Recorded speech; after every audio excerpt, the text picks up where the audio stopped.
All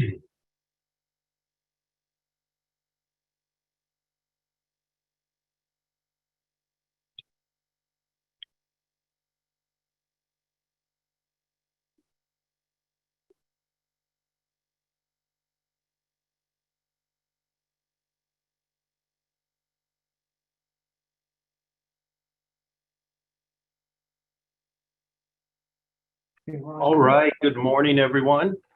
Today is January the 26th, 2023. Welcome to the Arizona State Board of Pharmacy special meeting. My name is Joe Laban. I'll be chairing the meeting today. Before we get started and before we take conflicts of interest, Dr. Gandhi, would you establish a quorum, please? Certainly, Mr. Chair. Mr. Leba, Present. Mr. Dang,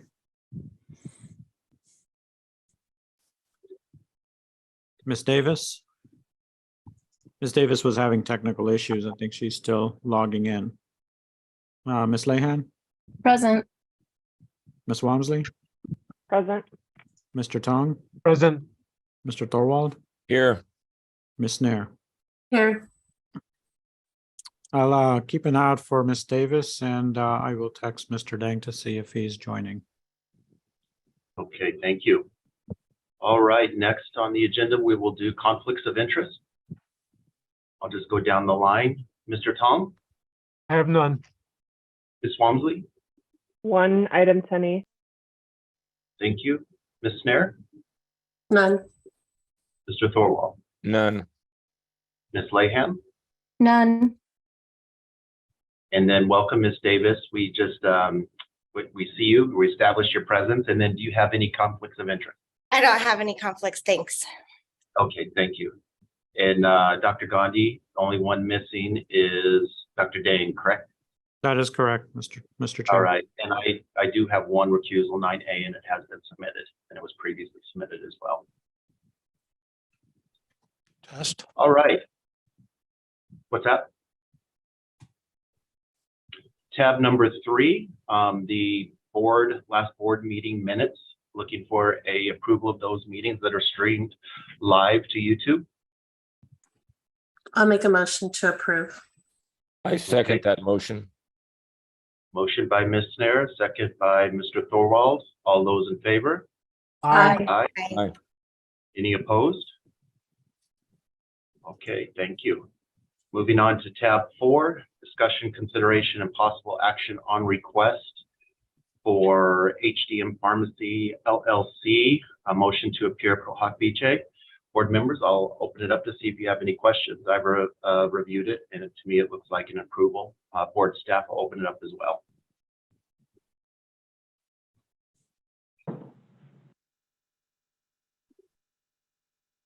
Mr. Chair, this is Michael Rain on behalf of the pharmacy or the Morning. pharmacy. Subsequent to making this request, the decision was made just to proceed with Arizona Council. So the board could either, table this matter or, render no decision. We will not need the approval for the pro hoc vice today. Okay. Why don't we table it unless legal counsel gives me different advice for the board?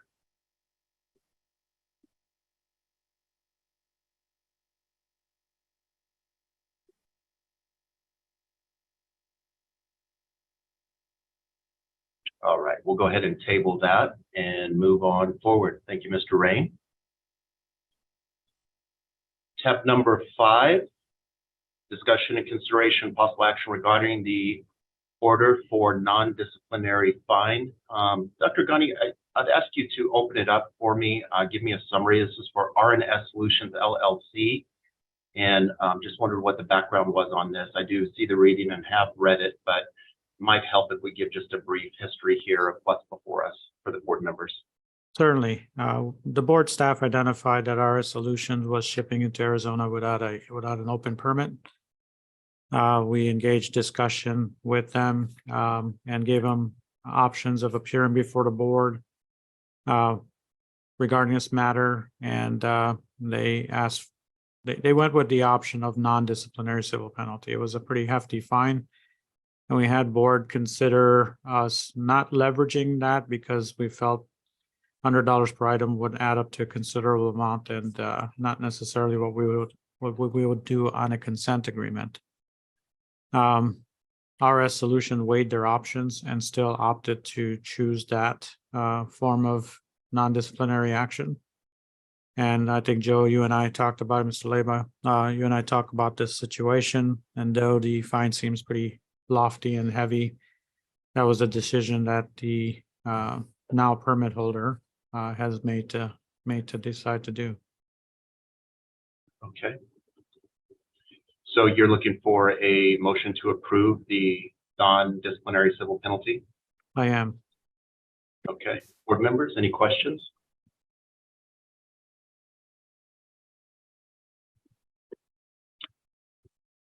If not, hearing the summary from Dr. Gandhi, I'll entertain a motion. I'll make a motion to approve the non-disciplinary CE. Thank you. I'll second. Sorry, it's a civil penalty. Sorry, civil penalty of $30,000. I have a motion by Ms. Davis and a second by Ms. Layham. Do we need a roll call here, or is non-disciplinary, we're okay to? You do not need a roll call. Okay, all those in favor? Aye. Aye. Any opposed? All right, thank you. All right, moving on to tab 7, special meeting with 7A, Imprimis NJOF LLC. Mr. Leba, I believe we skipped tab 6. Did we? Well, I'm trying to get things done here. Let's see here. Maybe I'll go back and entertain 6. Okay, thank you, Ms. Kionova. Resident Supplier DME Relocation Application, Sleep Apnea Solutions. Do we have a representative with sleep apnea in the room? We do, and we'll get him set up here. Okay.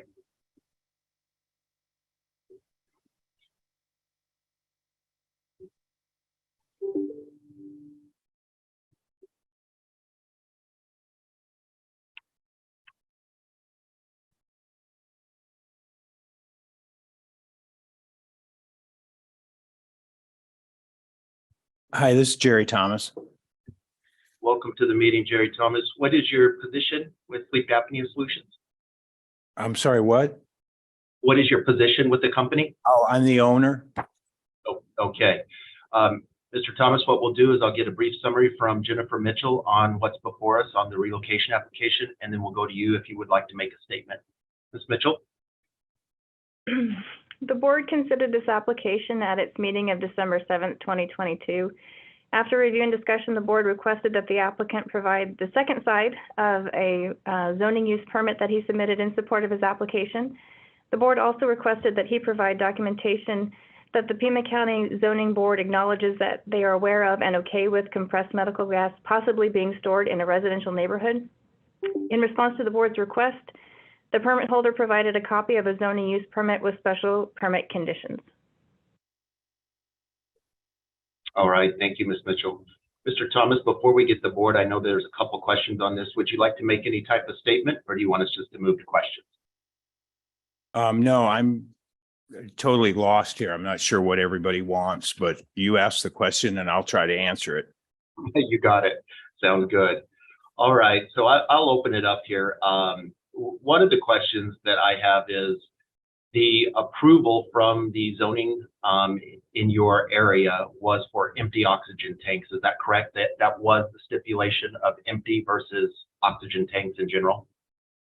Correct. I will pick up oxygen tanks from a supplier, deliver them to a physician's office, a surgical supply office, and then I take the empties back to the supplier.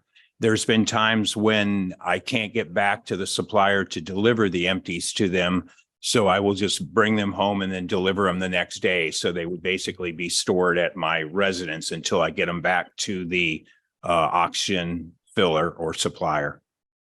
Okay. And can you confirm for me that was a stipulation of approving the permit, the business permit? Actually, it wasn't in the beginning, but there was a on the permit itself, it said special conditions and nothing was there. And that seemed to be the problem last month. So I went back in and they basically added the temporary storage of empty oxygen tanks as a special condition.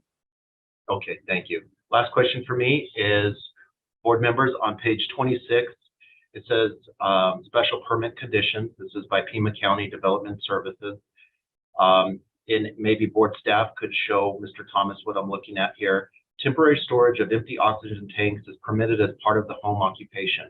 All storage must be, and then it is blank. So we don't know what that condition It is. says all storage must be inside. I have a copy of the permit here. Okay, could we get board staff just to verify that for me, and then I will turn it over to the rest of the board members for questions.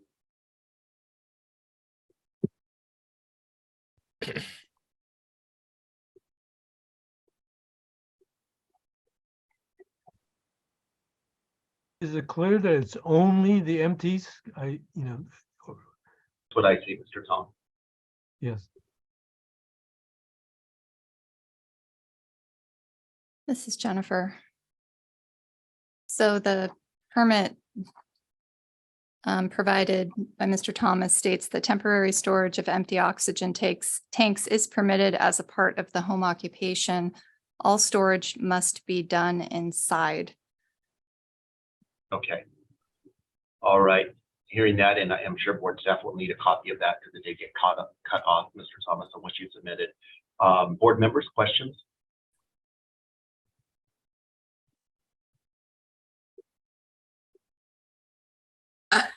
I'm just trying to remember that the reason why we asked that he go back and get clarification is that if we approve it, there could be compressed gas stored.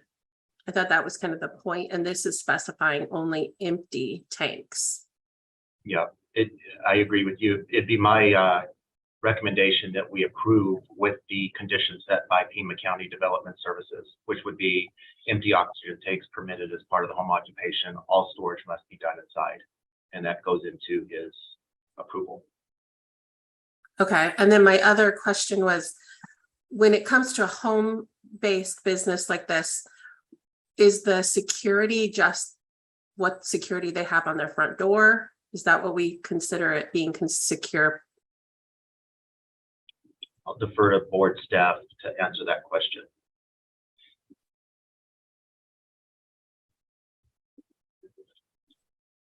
We don't require security cameras or alarm systems. So if the front door is locked, only accessible by the residents there, but then the individual business may have records of patient information that has to be isolated from the other family members that may reside there. That would be acceptable.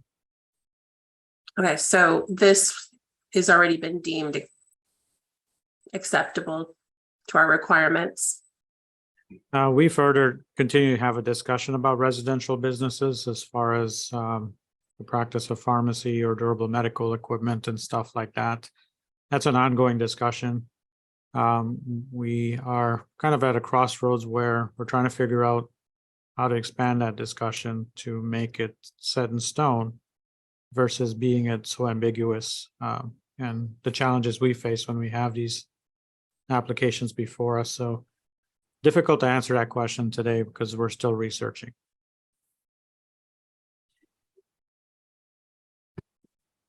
Mr. Chair, may I ask Mr. Thomas a question? Yes. So, Mr. Thomas, following the last meeting and after you sent a copy of the updated use permit, I had sent you a communication asking about who supplied this use permit to you. The original zoning use permit you provided was sent to you by Spencer Hickman at Pima County Development Services, but the updated zoning permit that we're looking at today is not signed by anyone or on any letterhead. Can you confirm who provided that to you? Once again.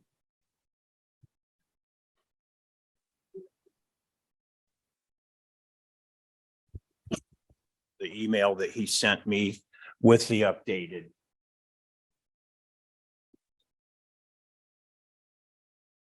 With my email.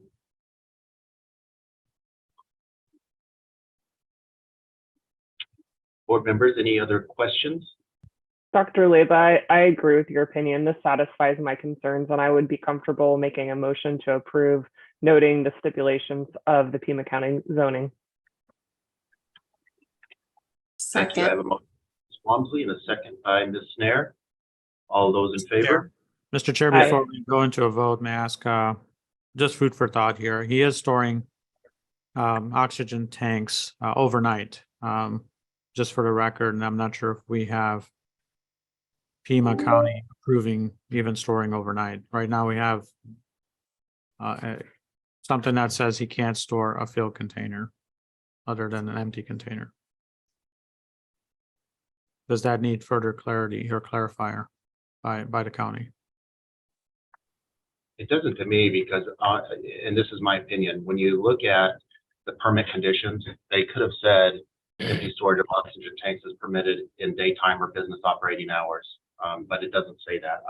I think we're a little bit of a reach there to say why it doesn't say what hours. I'm satisfied with it, but that's my opinion. So I'll defer to board members. I agree. I Yes. agree. Okay, have a motion and a second. All those in favor? Aye. Aye. Any opposed? Okay, thank you for your time, Mr. Thomas. The board will be in contact with you with the stipulations by Pima County. Thank you. Thank you. All right, 7A, non-resident wholesaler permit applications requiring board review. 7A, Infamous and JOF LLC. Good morning. Good morning. Would you I'm state your Jeffrey name? Palmer. I'm the Vice President of Quality for Harrow Health, and I oversee the quality and compliance of Infamous and JOF. Okay. Good morning, board members. This is Susan Trujillo, Quarles and Brady, or outside counsel for Infamous. And it may have been shared with you in your board materials or via an email that Infamous has asked to have this be moved to the February board meeting. They only received, or the leadership at Infamous only received notice of this matter 2 days ago when it appeared on the board agenda. The employee that had received the email from the board is regarding the appearance a few weeks ago is new and didn't triage it properly. So the appropriate people aren't able to attend. They're not ready. They'd like a chance to review the board's file so they can be more prepared to answer your questions. So we respectfully ask to move this matter to February. Okay. Hearing that, board members, I'm going to table the case. And then Mr. Hill, you work with board staff to be on the agenda for the next meeting. It may be already done as well. Thank you. Much appreciated. Thank you. Tab 8, non-resident manufacturer permit applications requiring board review. 8A, National Biological Corporation. Do I have representatives? Hi there. If you'd state your name and position. My name is Jeff Germont. I'm the Quality and Regulatory Manager here. We're also joined by the company president, Darren Toole. Hello. Welcome. Anybody else? That's it. Okay, let's see here. Mr. Wagner, could you give us a quick summary and then we'll go back to the permit holder to make a statement if they wish to. Yes, Mr. President. During substantive review of this permit application, there were FDA 483 inspection observations found on research. Specifically in March of 2017, a 9-item FDA 483 was issued. In July of 2017, a warning letter was issued in reference to that inspection. There was another inspection in February of 2019. Again, a multi-item 483 was issued with several repeat observations from the previous inspection.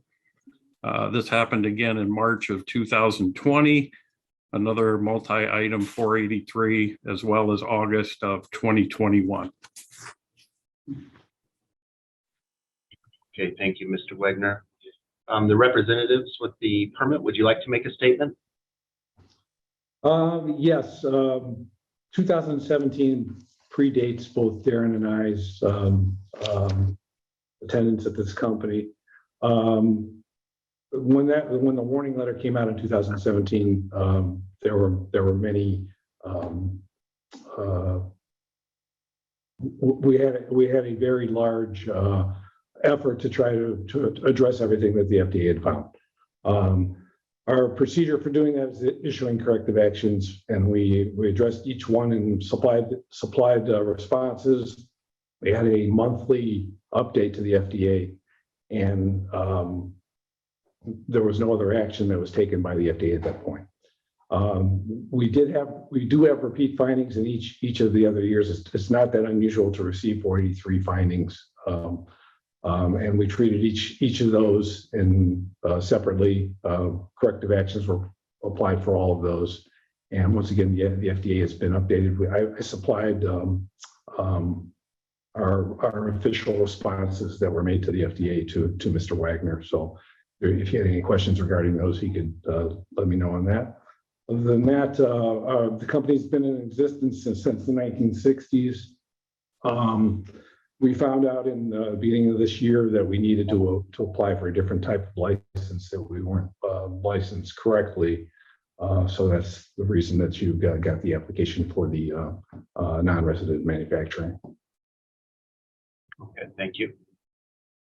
Any other comments? All right, board members, do you have questions?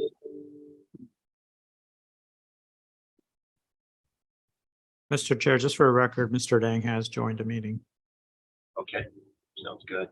Mr. Dang, we'll just do this real quick. Do you have any recusals before we move forward? I don't have anything, sir. Okay, thank you. All right, opening with one question I have is on the observations on 2017, 2019, and 2020, it looks like there were repeat risk analysis that was inadequate. Can you comment to that? Yeah, it's a bit of a tough subject. Our FDA auditor is known to be very tough, and we definitely have problems in 2017. We've made corrections as we've gone on, and we actually did a full reanalysis of our risk procedure, and that was incorporated in after 2021. Okay, so 2017, 2019, 2020, you don't think that was in there, or was it new things found each time?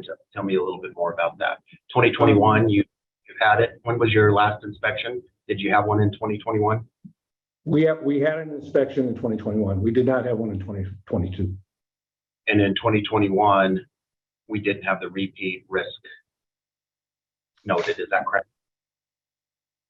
Let me make sure. Check my records here, please. Yes, that is correct. Okay. So at that Mr. President, item number 7 in the 2021 observations is risk analysis is inadequate. That is correct. So as a result of that, we opened corrective action 2110, which was a transition for our current risk procedure to an ISO 14971 approach. We've since had an audit to determine whether or not what we did was sufficient in their eyes, but we believe that we've addressed that. Was the board presented with all of the response letters that we provided to the FDA on a monthly basis to address the concerns? I don't know about a monthly basis, but we did have responses to the 483s. Okay. I'll defer to board staff. Yeah, part of our standard protocol, and we think it's just best practice, though I don't know that it was an expectation of the FDA, is that we sent a monthly update on the status of all of the activities that we're doing to address the issues they had brought up during the 483. So the corrective action, the remedy, and how we address that were specifically outlined. That's what my colleague Jeff has been referring to here. Okay. Board members, do you have questions?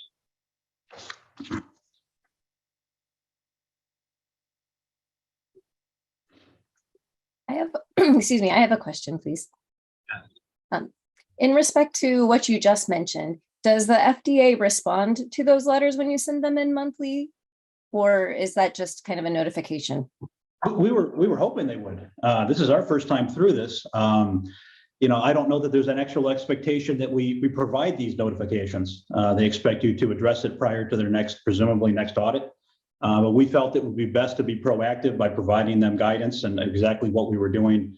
But in all, I believe it was a series of 6 letters on a monthly basis explaining exactly what we did internally. Not one response, not an acknowledgement that I got it.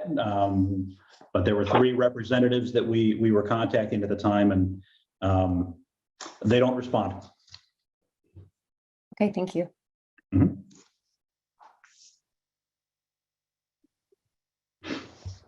I have a question. So one of the observations in 2021 was about handling of customer complaints. Do you guys have a SOP or policies and procedures that, I don't know, indicate like a threshold of number of complaints before you like halt processing, or, rather than just having random ones come in that you guys actually make some changes? Yeah, we certainly have an SOP for that.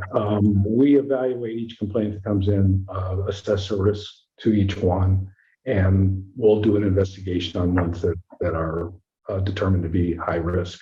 The finding that we had in 2021, there was an MDR that was evaluated by somebody on our staff as not needing to be reported to the FDA.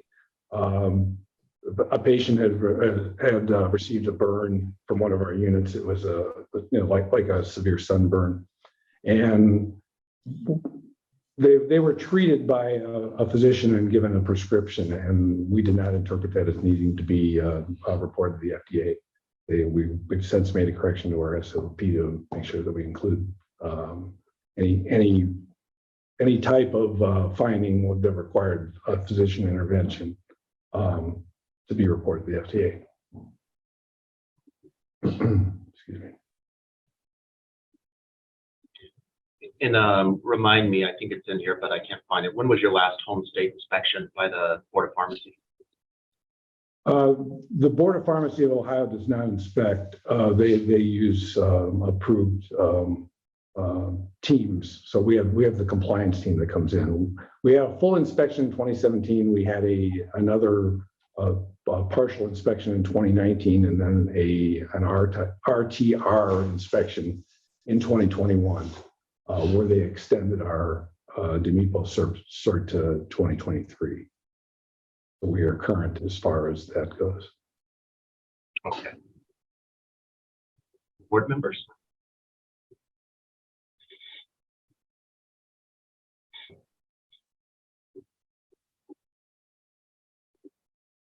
I have a question for board staff, perhaps. They had mentioned that they had a different permit before and needed to reapply. Now, were you licensed here prior and you're just updating that permit? That's correct. We had our current license is C001469. It was for a medical gas DME supplier. During the course of our update of this license, we found out that we might have been holding the wrong license, so that's why we reapplied. We are current. That license is current until I believe October of this year. Okay, and there's no prior discipline on your license with Arizona or anything? Not that I'm aware of, no.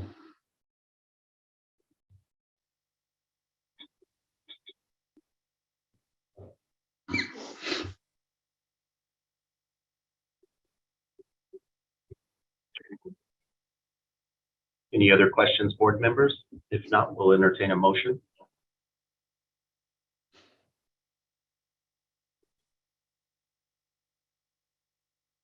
I'll make a motion to approve the permit application of National Biological Corporation.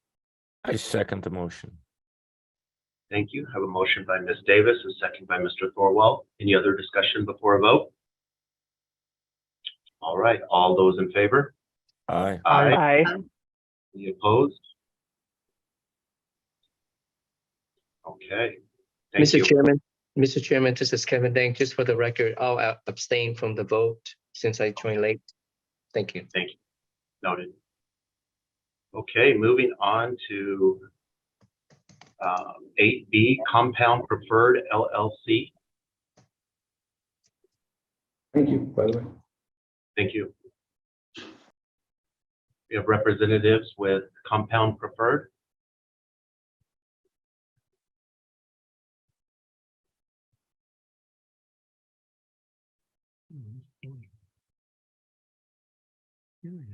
Board staff, do we know, are they, do we had any communication? Should I just go past this and come back to it later, or what do you suggest?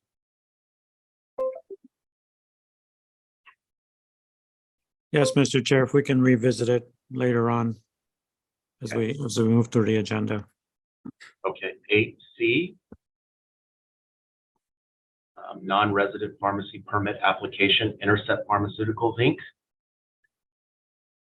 Do I have representatives with Intercept? Yes, good morning, ladies and gentlemen of the board. There are 3 of us here today representing Intercept Pharmaceuticals. My name is Ilona Rizzo. I work in the capacity of Senior Manager, Global Supply Chain Planning, and I am also the designated representative for all of Intercept's state licenses. I am also joined today by 2 of my colleagues, Ms. Kathleen Monster, who is our Chief Quality Officer and Senior Vice President of Technical Operations, and also Mr. David Jacobs, who is our Vice President of Global Commercial Legal Affairs. If I may, just a little bit of background on Intercept Pharmaceuticals. We currently... Real quick, I appreciate the introductions. Let's get a brief summary by the compliance officer, and then I'll come right back to you and you can give your statement as well. Does that sound okay? Yes, of course, please. Thank you. Perfect. Okay. Mr. Castaneda, could you please tell us a little bit about the application in front of us? Yes, good morning, ladies and gentlemen of the board. This is a permit review for a non-resident manufacturer application.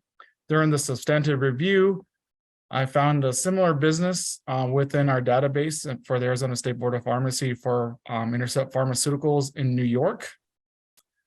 And looking into that permit number, I saw that there was some disciplinary action issued by the Office of Statewide Health and Planning Development that the New Jersey location failed to disclose upon their application. It looks like that the location in the state of New York entered into a settlement agreement on September 22nd with the Office of Statewide Health and Planning Development for failing to submit timely wholesaler acquisition cost reports, and had to pay and agreed to pay the civil penalty of $132,500. Okay, thank you. And then now we'll go back to the permit holder if you'd like to make a statement. Yes, I just wanted to do a little bit of background quickly before I hand it over to my colleagues. So Intercept currently distributes our product, which is Ocaliva, obeticholic acid, which is approved in the US market by the FDA for PBC, which is primary biliary cholangitis. PBC is a very serious autoimmune disease that causes progressive destruction of the bile ducts in the liver. There is a very high unmet need for PBC for patients with this disease, and there is no other option for these particular patients. We currently have approximately 111 active patients that we distribute to within the state of Arizona. Obviously, we are all here to answer any questions or concerns that you may have at this point on our status. Okay, thank you. Anybody else, representatives, like to make a statement before we open up to board questions? Yes, Mr. Chair. My name is Kathleen Munster. As Ilona mentioned, I'm the Chief Quality Officer. Also have responsibility for technical operations, which includes supply chain. That is the function at Intercept, which manages our state license program. So I would like to just comment on the, maybe provide a few dates and explain a little bit of the sequence of events that happened last year. Do also want to underscore that Intercept takes our responsibility to provide patients with high unmet need very seriously. This also includes our responsibility to maintain licenses and to inform the different state licensing authorities of any disciplinary action. So we take accountability, for a delay in reporting this disciplinary action to you. But so by way of explanation, I wanted to explain that in March of last year, the company began a process to relocate from Hudson Yards, New York to Morristown, New Jersey. As part of this, knowing that a move, involves a lot of steps and clearly notifications to the different state licensing boards, we actually hired a third-party expert in such matters, so SLS Incorporated. As part of us onboarding SLS, we proactively asked them to do a gap analysis to ensure that we were fully compliant in all states where we serve patients. One of the gaps that they identified was that we had not notified the state of Arizona of this prior disciplinary action, which was between Intercept and the state of California. This was related to pricing, transparency, not related to licensing. So within one day, actually, of us discovering this gap, or this being brought to our attention rather, we sent a flash notice to the state of Arizona. So this occurred in late April of last year. And then what followed from there was a number of communications, and certainly can answer any specific questions to make sure that you are aware of the disciplinary action, the settlement that what the gentleman mentioned earlier, and also to update our license from the New York location to the New Jersey location. So we'd be happy to answer any additional questions that the board has at this time. Thank you. Board members?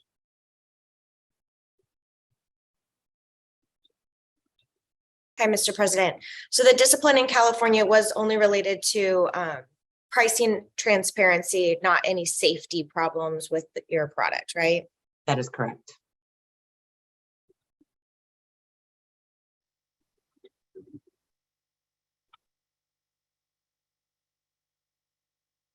So board staff, help me I just want to make sure I'm seeing this right. What we have here is a non-disclosure of similar businesses on the application, because we asked that question, and also the discipline. Yes, that's correct. Is that two different occurrences?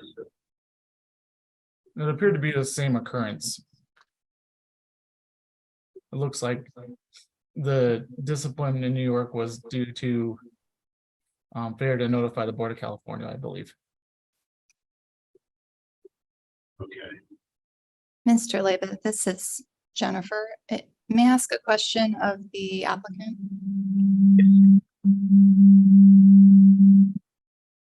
Turn off your mic on your computer.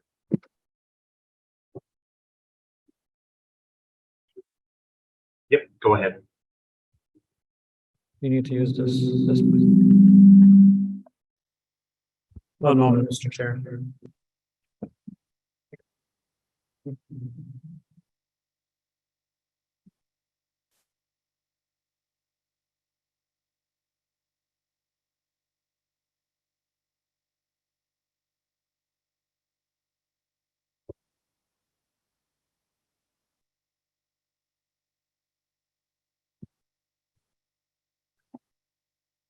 Okay,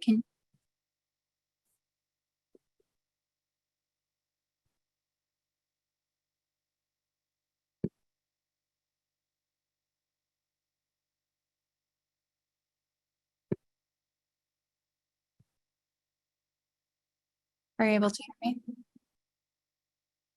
Yes, I can hear you. Okay, we'll try this.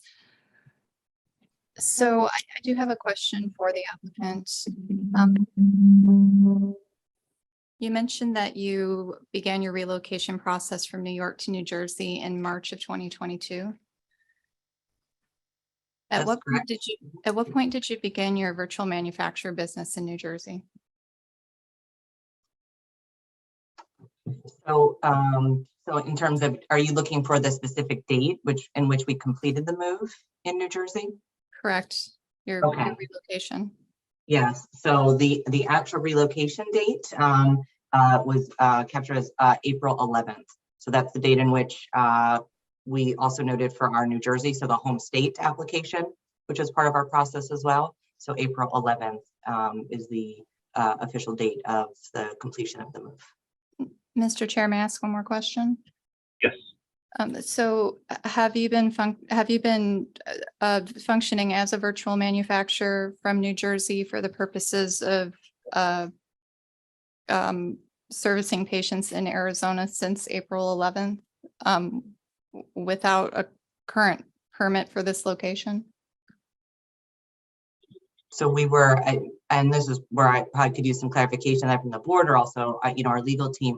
We were actively engaged with the update of our license during that time frame. So, I obviously there's a process to update all of the state licenses. So really, as part of the move preparation, and once we had a final address, that's when the company initiated all of the state licensing updates. So we did begin those, in good faith. Really shortly after the physical move took place.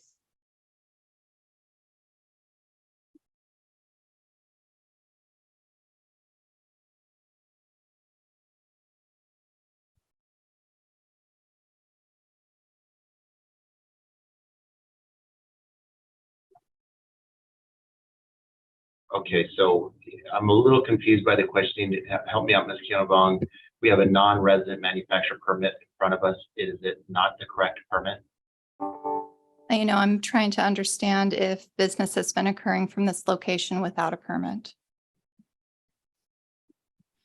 So if I may just make a comment, so obviously, when we moved, we needed to inform our New Jersey state home about the address change. And as my colleague Kathleen has mentioned, we hired State License Servicing, who is an outside consultant, to ensure that our address update covers everything with all the states. So yes, our effective date was 4/11, and then on 5/10, May 10th, our State License Servicing has sent a flash notice to the state of Arizona about the move of Intercept from New York to New Jersey. Unfortunately, there was a huge time gap. Our state consultants our licensing consultants have been communicating with the state of Arizona for quite a few months, asking for the status of our application to ensure that we do comply. But every time we sent an update, we were informed that the application was still under review. And because it took a very long time, we decided to also ask the state of Arizona if we can also at the same time renew our license for the New York Hudson Yards office while the review of this Morristown address state license was in progress.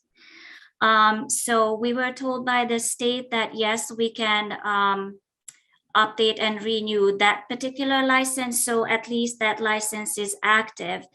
But during all this time, we have been communicating with the state. It's just that it seems it's been taking very long for the state to make a final decision, and we could not stop shipping to our patients within the state of Arizona because of the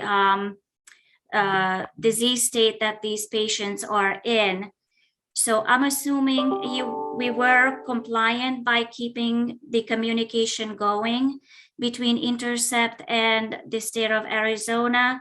It's just that since we handed in our application at the beginning of May up to this date, and it's already January, we still didn't receive a final approval from the state of Arizona for this New Jersey state license.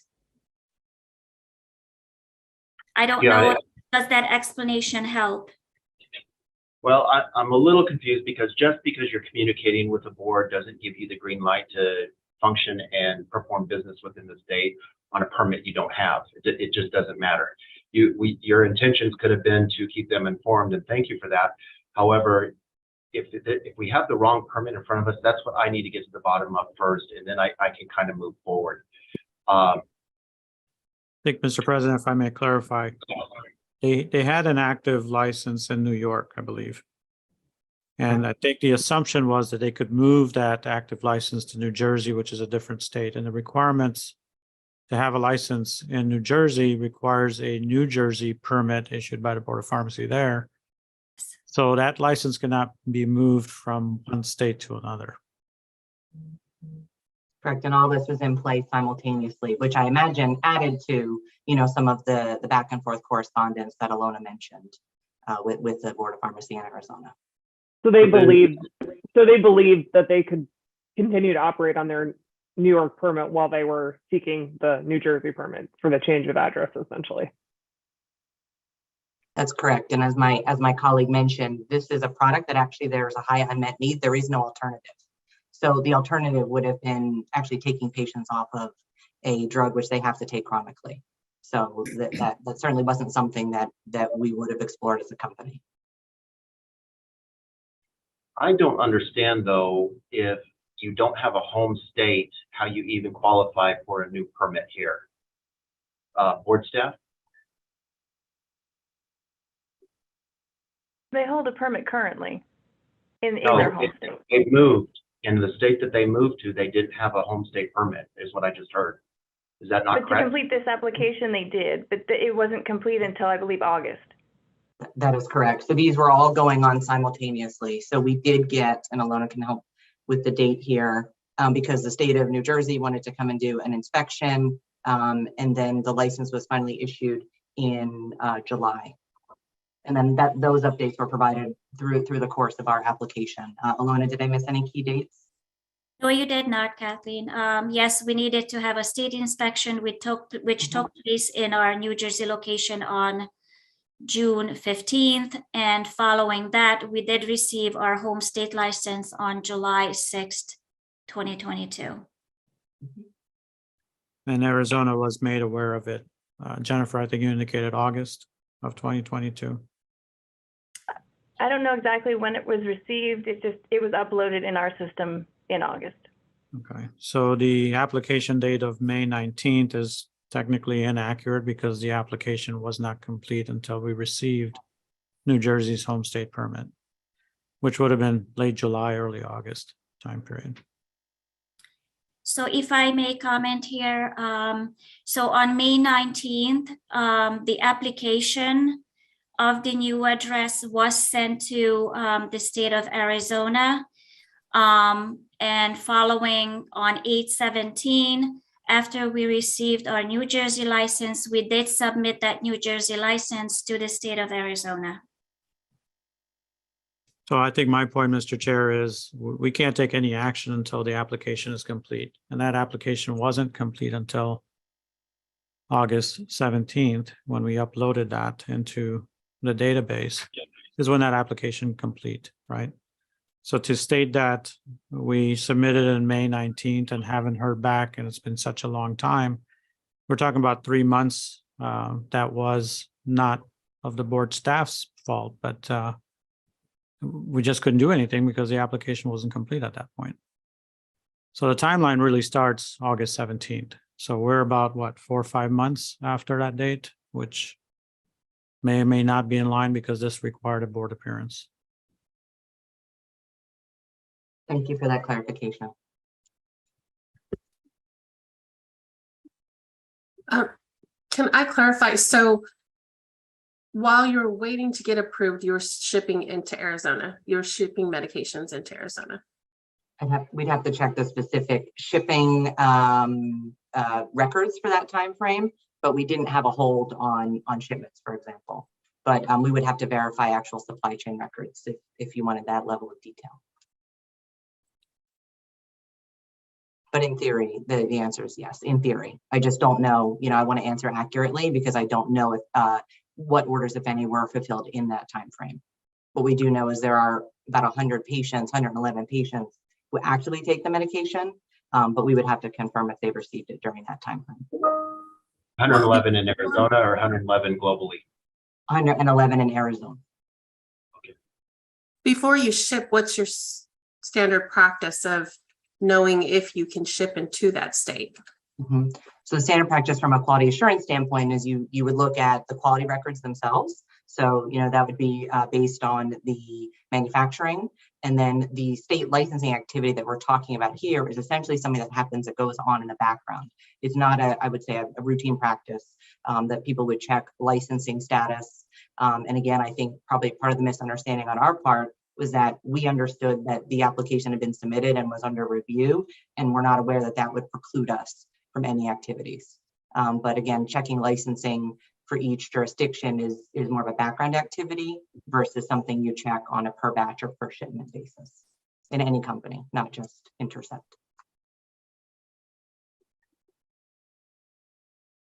I have a question. I'm assuming you submitted this change of address / new application to all 50 states, right?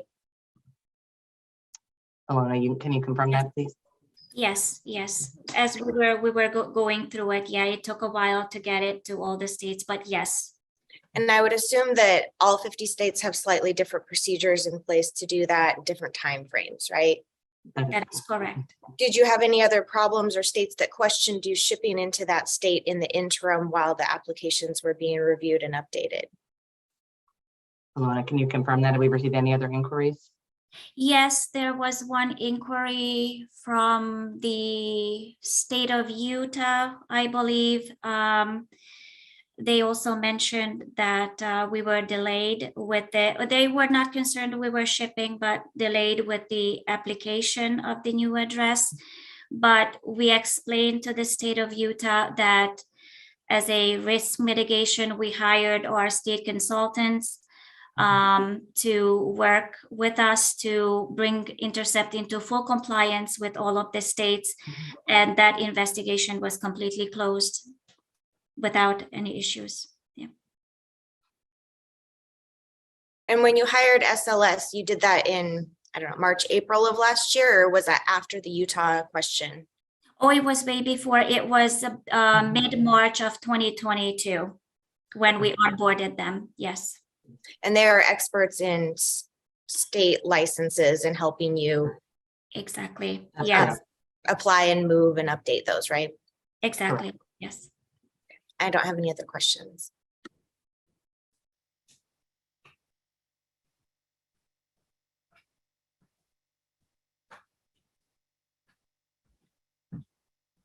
Any other questions, board members, comments?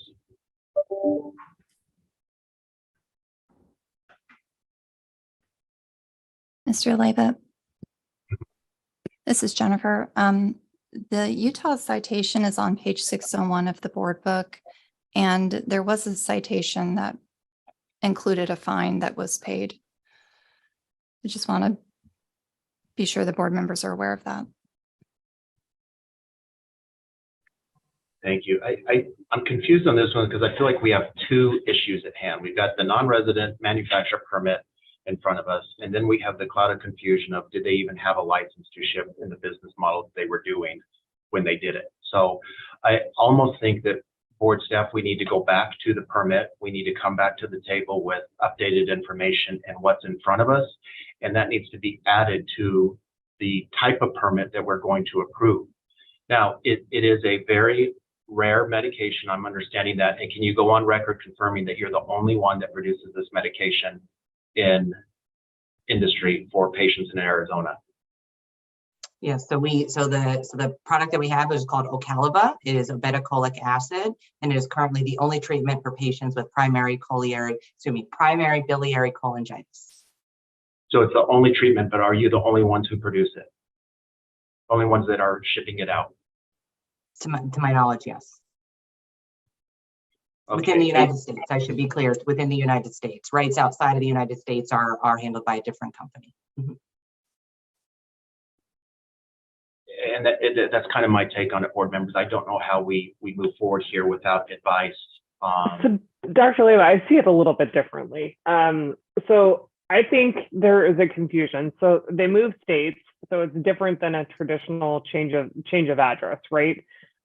They had a permit in Arizona that was a permit based out of New York, if I'm understanding correctly.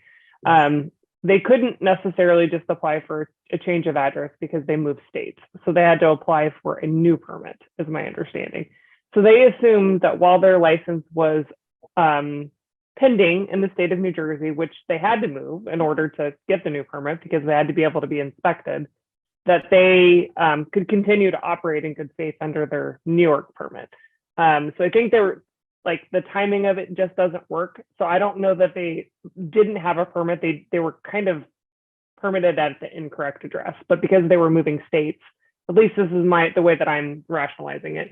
There really wasn't a way to do it because of the whole, like they had to move in order to get the other license, and to get the other license, they still had to continue to ship in the meantime. So I see it a little bit differently, I guess.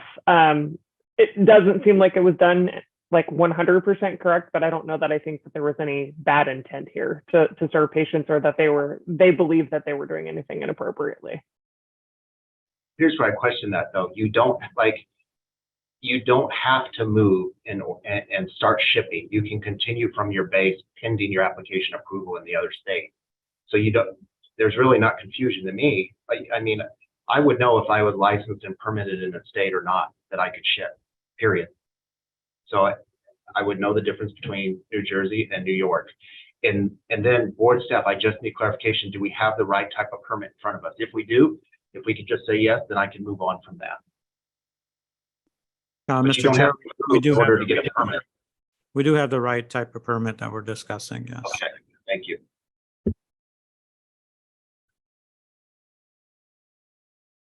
I'll make a motion for legal advice. I have a couple questions I need to clear up to help me feel better to move on. Second. A motion, second. Yes. All those in favor? Aye. Aye. Aye. Any opposed? Okay. Thank you for your patience. We'll be right back.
Mr. Labby, you're on mute. Pardon me. So I will start over. You'd think I would have mastered the mute by now. I apologize. Okay. So board members, any questions or any comments? I did have a question. How many patients did you say approximately are in Arizona that you shipped to? So there are currently approximately 111 active patients in Arizona. And so that would be the population that could have received medication in that timeframe. Okay, thanks for clarifying that. Dr. Leba? As I said before, I don't think that this organization is trying to be, you know, a bad actor out there. There were a number of things that were, in my opinion, done incorrectly, and there were other ways that we could have achieved the goal. But kind of where my head is at this point in time, I'd like to issue the permit contingent upon payment of a $250 non-disciplinary penalty for failure to disclose the California discipline, as it should have been disclosed, and then further open a complaint to investigate the shipping without a permit. Second. Ms. Walmsley, would you have the application permit before us granted after the payment of the $250 civil penalty? Yeah, contingent upon that, but I don't want to stop service to this rare medication for patients. I think that detriment to the public, and I think that makes this a little bit of a different circumstance. So ensuring that we continue to remain service for the patients in the state of Arizona, I think is important. I'd support that. Okay, so I have a motion, I have a second. Any other discussion? Okay. Mr. let's do President, a roll. I'd just like to make a comment that they hired a third-party state licensing company. Their intentions appear that they were trying to be in compliance. I agree with Ms. Walmsley that they are not appearing to act as bad actors or trying to skirt the rules. So I just wanted just to make that comment, I guess. Understood. Okay, let's do a roll call, please. Mr. Leba, Aye. Mr. Dang, Aye. Ms. Davis, Aye. Ms. Lehan, Aye. Ms. Walmsley, Aye. Mr. Tong, Aye. Mr. Thorwald, Aye. Ms. Nair. Aye. Ayes have it, Mr. Chair. Okay, thank you. Okay, thank you for your time today. Board staff will be in contact with you. Appreciate that. All right. Thank you very team, much let's for your take consideration. We look forward to rectifying this. Thank you, thank you. Let's take a 10-minute break and then we'll come back after that.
All right, welcome back, everyone. Before we get moving on to 8D, Dr. Gandhi, would you take a roll call, please?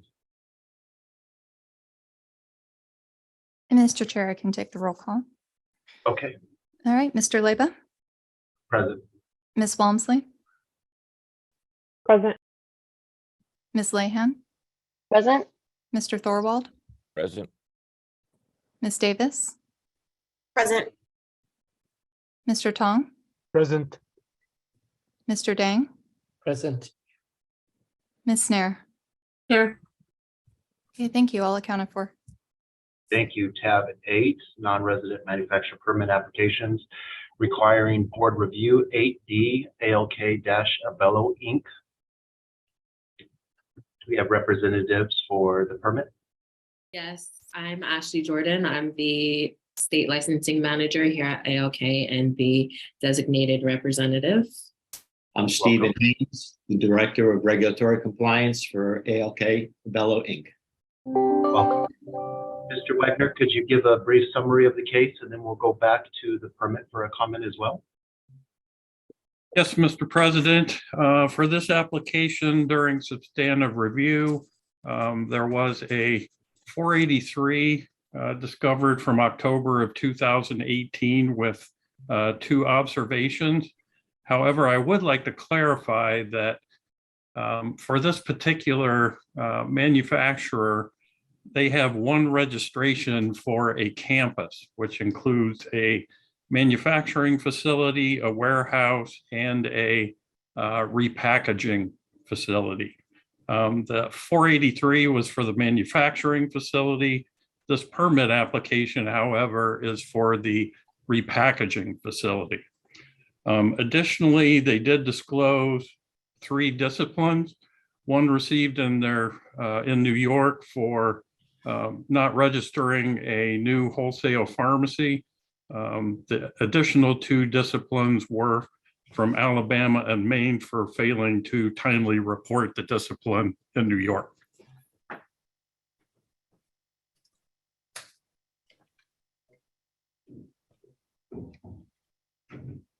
Dr. Leba, before we allow them to speak, I have a question for Mr. Wagner. Sure. Mr. Wagner, thanks for the summary. So you mentioned that the prior discipline was on a different permit type that is held. Is there any discipline that was not disclosed on this particular permit type? Not that I'm aware of, no. Okay, thank you for the clarification. All right, Ms. Jordan, would you like to make a comment? For the inspection. Right, so we are on a biennial inspection program with FDA. 2018, they were on site in the manufacturing facility, the packaging facility, and the warehousing facility, and they had 2 observations. In 2020, we had a remote audit that was performed by FDA. We have no observations or any responses from them yet on that remote audit. And since then, no site audit since on-site audit since 2018. Okay, thank you. For the discipline that we received back in 2016, that was for the New York Board of Pharmacy. We were unaware that we needed a separate licensing permit for our warehouse, our wholesale distribution warehouse, as well as our manufacturing license, which is across the street. As Mr. Wagner mentioned, the Alabama and Maine disciplines are for not timely reporting. Since then, those actions have been closed. We reported those and have been cleared with those states since. Thank you.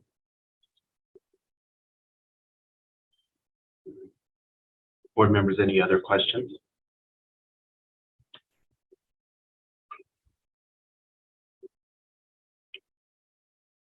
there's no other questions, I just say I'm comfortable approving with what's in front of us. I don't know if there's any other conversation.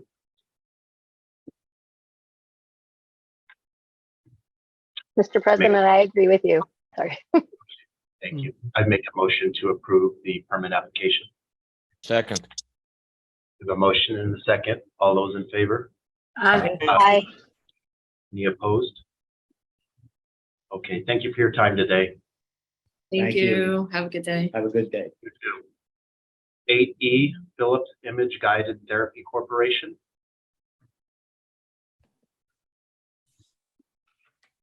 We have representatives with Philips Image Guided Therapy Corporation. Good morning. Hello. Hi, this is Jennifer Brooks. I am a senior regulatory specialist with Philips, and I'm here to represent. And thank you for your patience, board members and president. I may or may not have everybody I need here with me today, but I hope I can resolve any questions in line with what Mr. Castaneda sent back in November. Thank you, Ms. Brooks. Mr. Castaneda, could you give a brief summary of the permit application, and then we'll go back to Ms. Brooks? Yeah, sure. So this is an application for a non-resident manufacturer. During the substantive review, I found that there were multiple permits open in Arizona linked to the same email address provided on the application. I did attempt to reach out to them and to get further information and to see if they were similar businesses. And I did receive one response that stated that the company's Respironics is linked to Philips, but she didn't have any other, the respondent didn't have any other details of the operations in their home state. Board staff attempted to reach out, excuse me, in November and by phone, and the applicant on the, sorry, let me back up. We attempted to reach out in November and the phone number provided was disconnected. And as of November 16th, no response had been received yet from Philips Image Guided. Okay, thank you. Ms. Brooks? Yes, thank you for that additional information, Mr. Castaneda. I'm sorry that you found an disconnected number and did not receive a response. So Philips uses Porzio Compliance Services as our state licensor third-party contractor, and I help to manage their activities. I'm new to the role just since October of last year. So again, I appreciate your patience as you work with me and you allow me to learn more about this process. It's been very enlightening today to listen to the conversations that are going on, and I take it all very seriously and am having a much better understanding of some of the issues that you are trying to manage.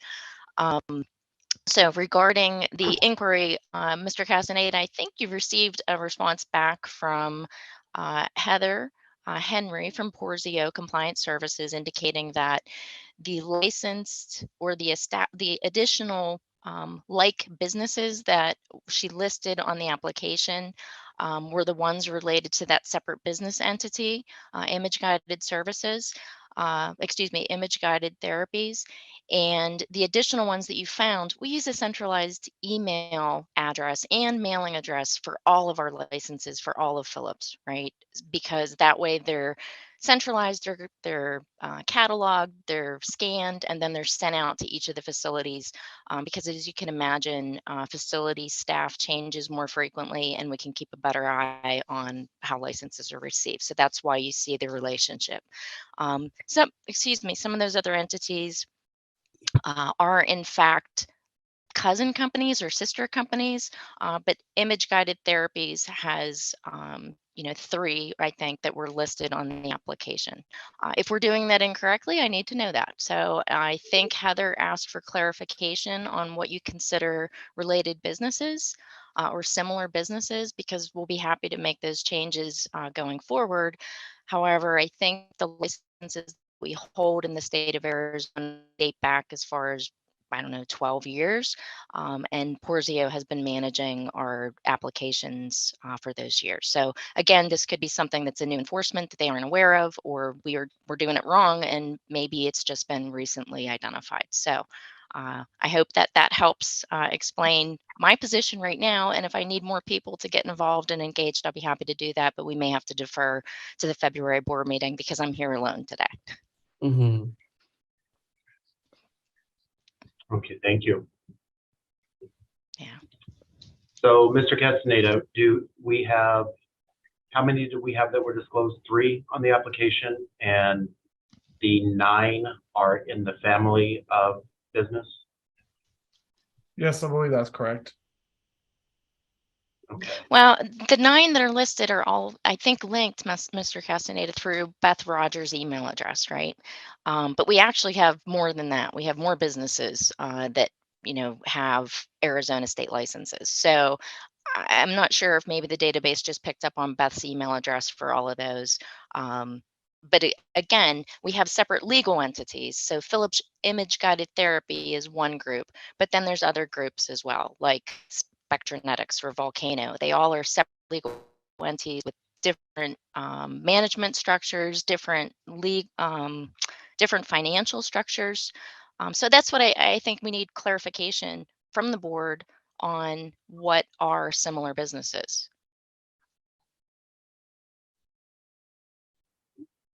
And forgive me, I'm not sure if that's where I bring this question forward. But again, we want to do it right. Yeah. Yeah, typically it's before you send in the application if you have a question on that, just so you know. But I do understand how it's confusing as well. Yeah. Well, I'm sorry. I think Porzio did submit a question, but I don't know if they received a response. So, and that was back November 22nd. And it may not have been to the board. It was, I believe, sent in response to the email that was received from Crystal, who I may have spoken with yesterday, just briefly.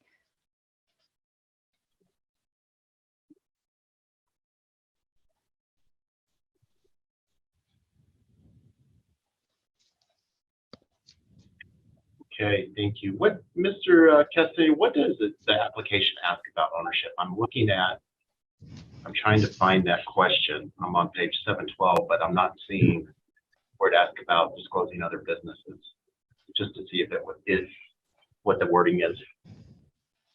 Please give me 1 second there. I'll No find problem. As the entity or operator of similar business.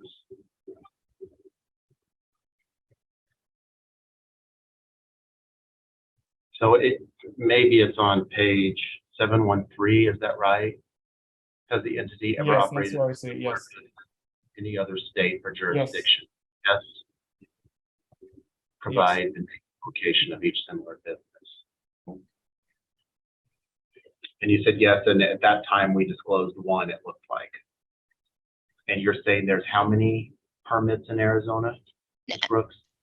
No, I think we disclosed, excuse me, I'm sorry, Mr. President. I think we disclosed the 4 or 3 that were related. I have Was the disclosure before or after the fact? attachment apologies. We disclosed the ones that were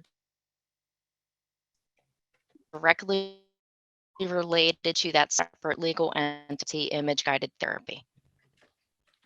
I'm sorry, you're bringing up. Mr. Leba, if I may. Yes.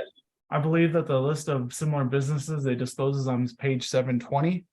And the list that I found in iGov was upon a search for linked companies that have the same email address.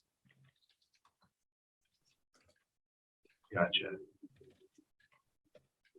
Mr. Castaneda, are those other businesses, are those similar to with requiring a manufacturer permit like pharmaceuticals?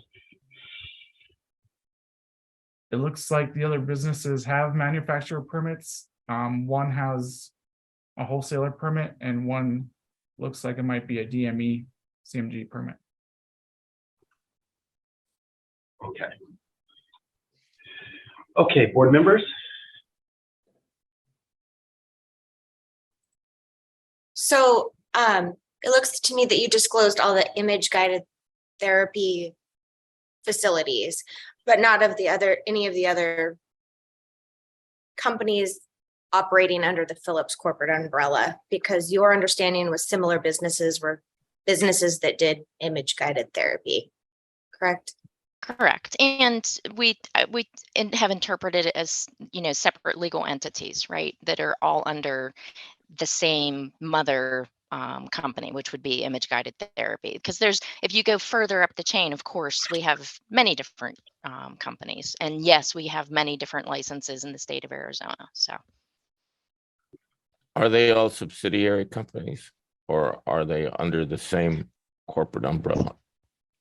there's a How do you, what's the corporate structure of enterprise. those? Yeah, and that's where I'm sorry, that's where I would need, one of our representatives from higher up the chain than me to explain the enterprise of the corporation. But yes, there's a Phillips Global, and then there's subsidiaries, but each are, again, separate legal entities. And even right now, if you were to do a search in the United States, I think there's over 126 at least legal entities in the United States related to Phillips, right? So some of them require state licenses, some of them don't. I don't know how to, help clarify that other than to tell you that it's complex and there's more to it than just, the businesses that you see.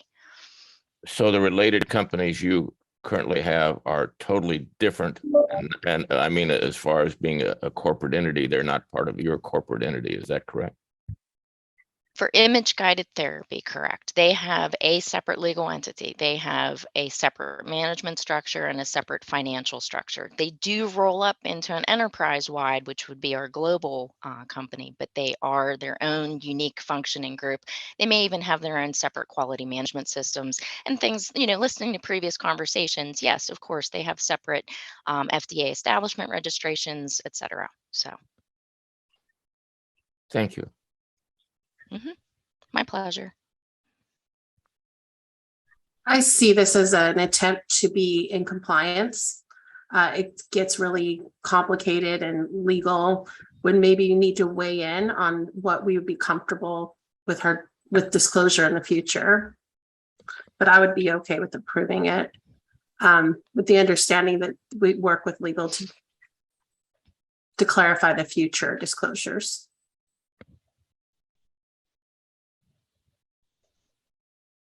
The only thing that I don't know if that comment was for me, but thank you. I appreciate that. I agree. Ms. Dare, I do think there is an ultimate approval here, but I do think it needs to be addressed as we've done in the past with not completely filling out an application. So we have a failure to disclose. I'd be in favor of a $250 non-disciplinary civil penalty and approving the application. Mr. Chairman, I don't know that we have that. If it's a separate corporate entity, and it's not the same corporate entity, then I don't see how they fail to disclose something, because a related entity doesn't mean a separate corporation in my mind. Well, it's owned, Ms. Galvin, we're owned by the same company in general. Is what Mr. Thorwald's saying accurate, or is it a disclosure because it is the company? It would almost be like saying, I'll just stop there and ask for your advice. I think it can be interpreted. We're getting feedback.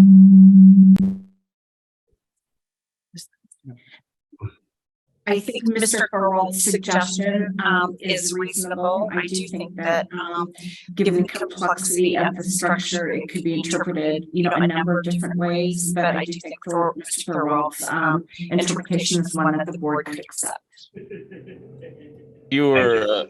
I did not hear that because there was so much vibration. I don't know really understood what you said.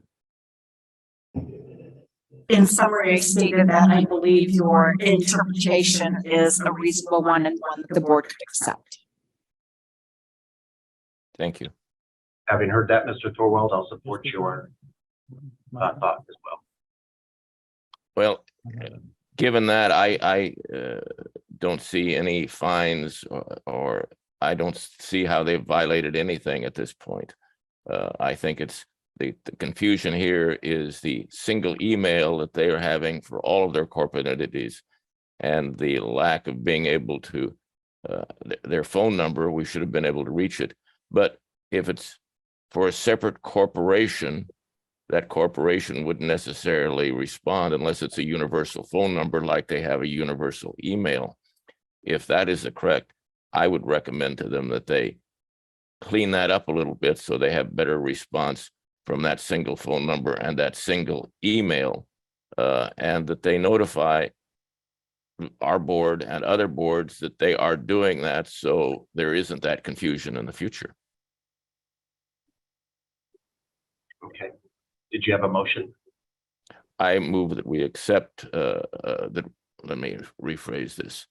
I believe Ms. Snare already had a motion on the floor. Oh, okay. Right. I was just opening up discussion. It's fine.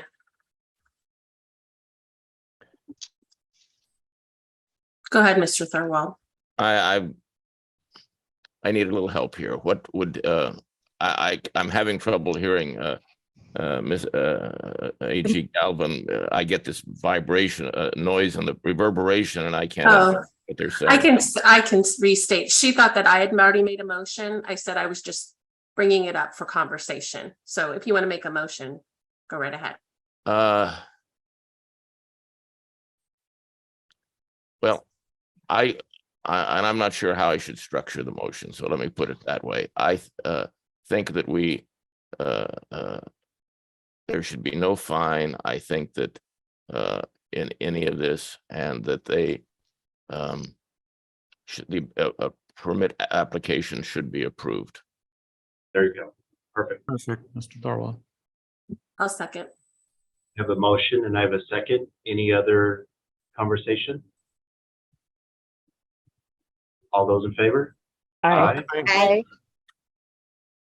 Any against? Okay. Ms. Brooks, thank you. Maybe look into the phone number as stated, but thank you for your time today.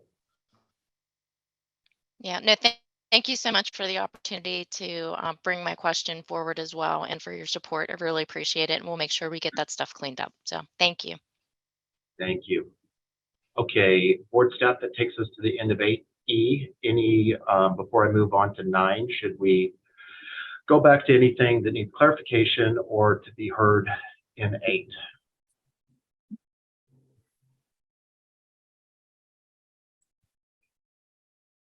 So Chair, we could probably go back to 8B, Compound Preferred LLC. Okay, do we have representatives with Compound Preferred LLC, agenda item 8B?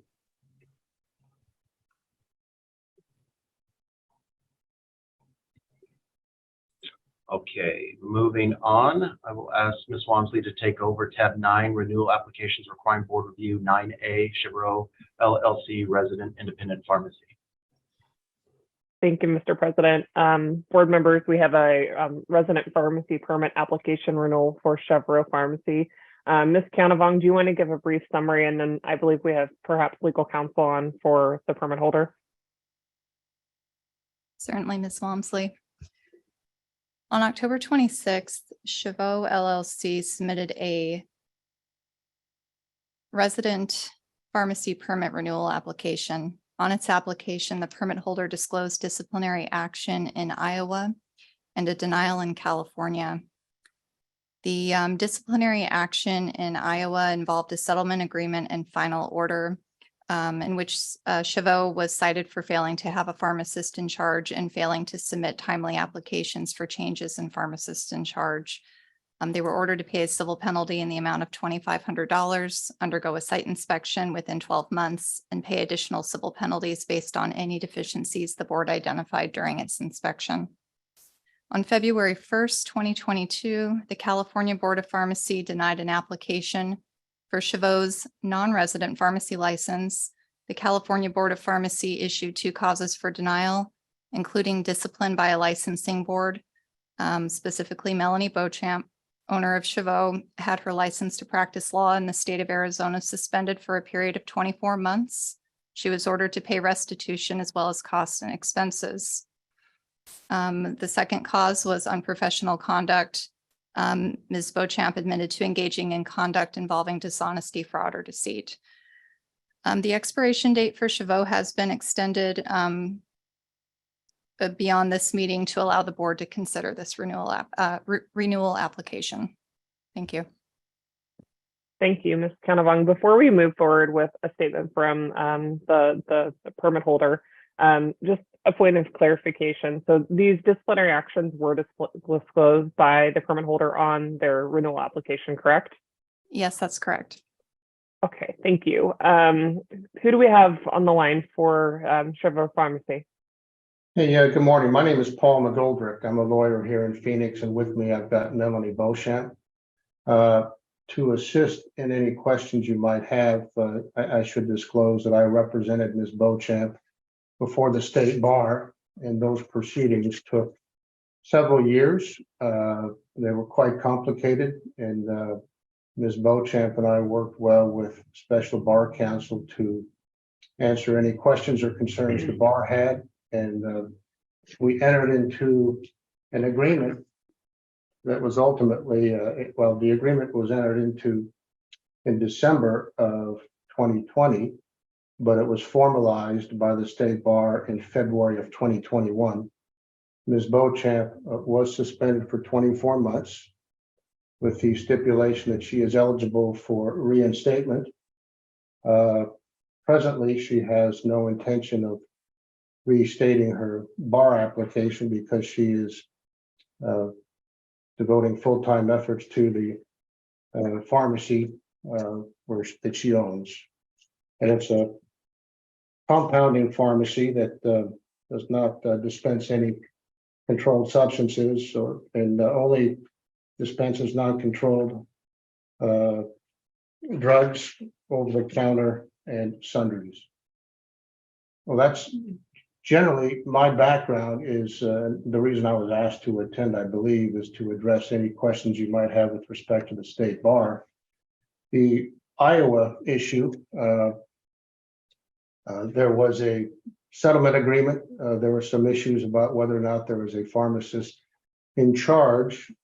And the issue there seemed to stem from a pharmacist resigning and informing the state of Iowa that he was withdrawing from employment, but the gentleman had an employment contract with my client that had a 30-day notification, and there were some issues with respect to was he still an employee or not. I think those issues got resolved. The $2,500 fine was paid. My client did very little business in Iowa, and she simply elected not to renew her Iowa license. The California application was denied primarily based upon the fact that Ms. Beauchamp had been suspended by the state bar. My read of their material is they took the position, well, because she was suspended by the state bar, ergo she must be unfit to be a pharmacy permit holder in California. But that's where we are today. And I am happy to try to address any concerns. I'm also happy to provide written information or documents that you think you might need to address these issues as well. Thank you, Mr. McGoldrick. Board members, questions?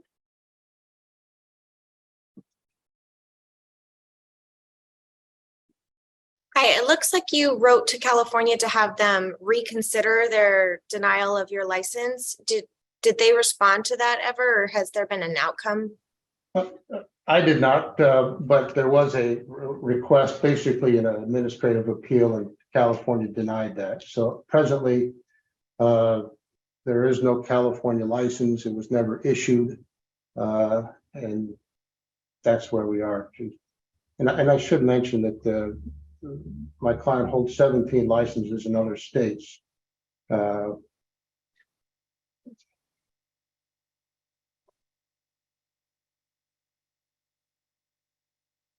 Staff, just for the purposes of history here for the new board members, we have already adjudicated the Iowa matter before this board, correct?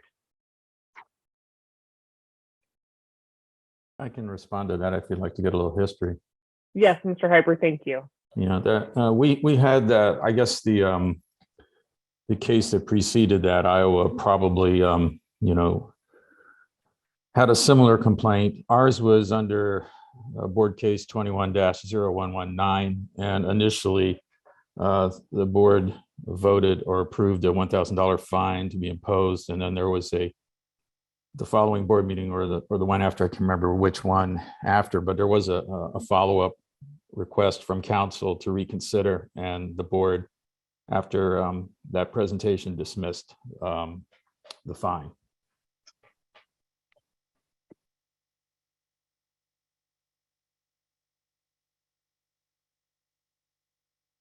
Thank you, Mr. Hyber. Board members, additional questions?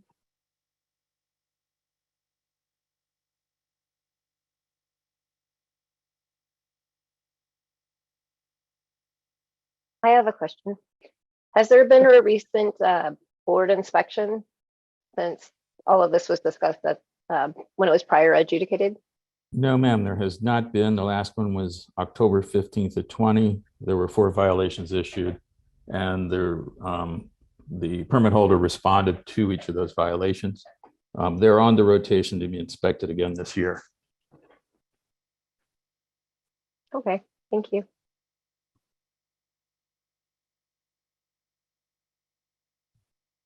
So just for discussion, I want to recap and make sure I understand. This is before us today because of the California action that was disclosed. The California action was directly linked to her attorney disbarment. No, ma'am. Ms. Beauchamp has not been disbarred. She's been suspended, which is a big difference. She is eligible for reinstatement. I just want to clarify. Yeah, no, I appreciate that clarity. Thank you. So California was reacting to that, though, even though I do read that it has nothing to do with healthcare, the reason for the suspension. Based upon the written information that we received from the state of California, I would say the sole reason that that the application was denied was their reliance upon a State Bar of Arizona decision that has nothing to do with healthcare. The underlying issues in the Arizona matter had no relationship to healthcare or the pharmacy industry at all. Okay, and then the Iowa Board of Pharmacy order agreement settlement, as Ms. Walmsley already stated, we've already adjudicated that matter here. So I don't see any reason to not approve the application. If there's no further discussion, I would be willing to make a motion to approve the application. And I'll second. I have a motion by Ms. Mayer and a second by Ms. Lahan. Any further discussion from board members? Hearing none, all those in favor? Aye. Any opposed? Noting Dr. Leba's recusal. Thank you very much for your time today, Mr. McGoldrick and Ms. Beauchamp. Thank you all, and have a good rest of your day. Thank you. You too. Okay, thank you, Ms. Walmsley. Back with 9B, Hollandale Pharmacy, non-resident independent pharmacy permit renewal application. Do you have representatives with Hollandale? Good morning, Dr. Leba. You have Susan Trujillo from Corals and Brady, and I also have Leilani Bellini with me, the pharmacy's quality director. Good afternoon. Morning. Ms. Kjellvang, do you want to give a brief summary and then we'll take a statement? Certainly. So on December 8th of 2022, this board considered the renewal application for Hollandale Pharmacy. The board approved a motion to approve this renewal application contingent upon a satisfactory inspection in Florida, which was performed in May of 2022. Following the meeting, board staff requested a copy of the Florida inspection report. The pharmacy responded with the inspection report dated May 19th, 2022. The report noted several observations. Board staff was also provided with a copy of the responses furnished to the Florida Department of Health. Upon reviewing the responses, board staff noted that 4 of the observations were not addressed in the pharmacy's response to the Florida Department of Health. The pharmacy responded with an addendum dated December 22nd, 2022, which addressed these 4 observations. The pharmacy acknowledged that responses to these items were missing when the responses were sent to the Florida board. A copy of all of this documentation is included in your files for your consideration, and the permit's expiration date has been extended just beyond this meeting to allow the board to reconsider the permit renewal application. Thank you. Thank you, Ms. Trujillo. And Permit, would you like to make a statement? Thank you, Dr. Labor and board members, and thank you again for your time today. As I stated, we have Dr. Bellini with us today, the microbiologist that works at the pharmacy, and she was the one who met with the Board of Pharmacy inspectors and prepared these responses. So she's happy to answer any questions that you have about the inspection and the responses. Okay. Ms. Lalani, would you like to make a statement before we get to questions? Hi, no, I'm just ready to answer anything you need. All right, thank you. All right, board members?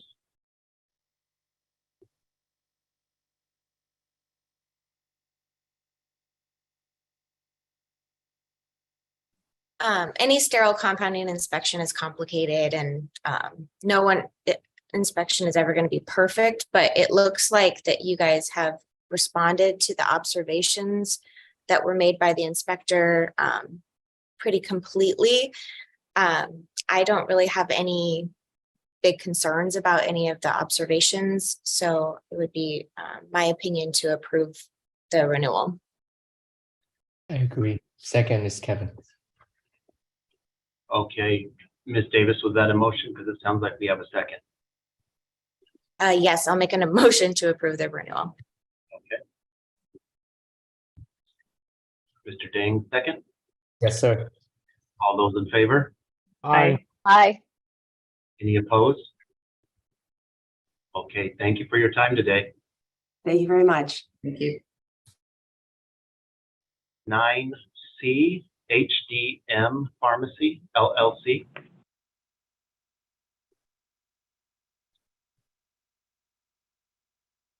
Good morning, Mr. Chair. This is Michael Rain with Boson and Snow here for HDM. And in a different location, we do have HDM's pharmacist in charge, Alex Craigle, on the call. Mark Boson here too for the responding. All right. Ms. Kionavong, would you like to give a summary of the case, and then we'll move to the permit?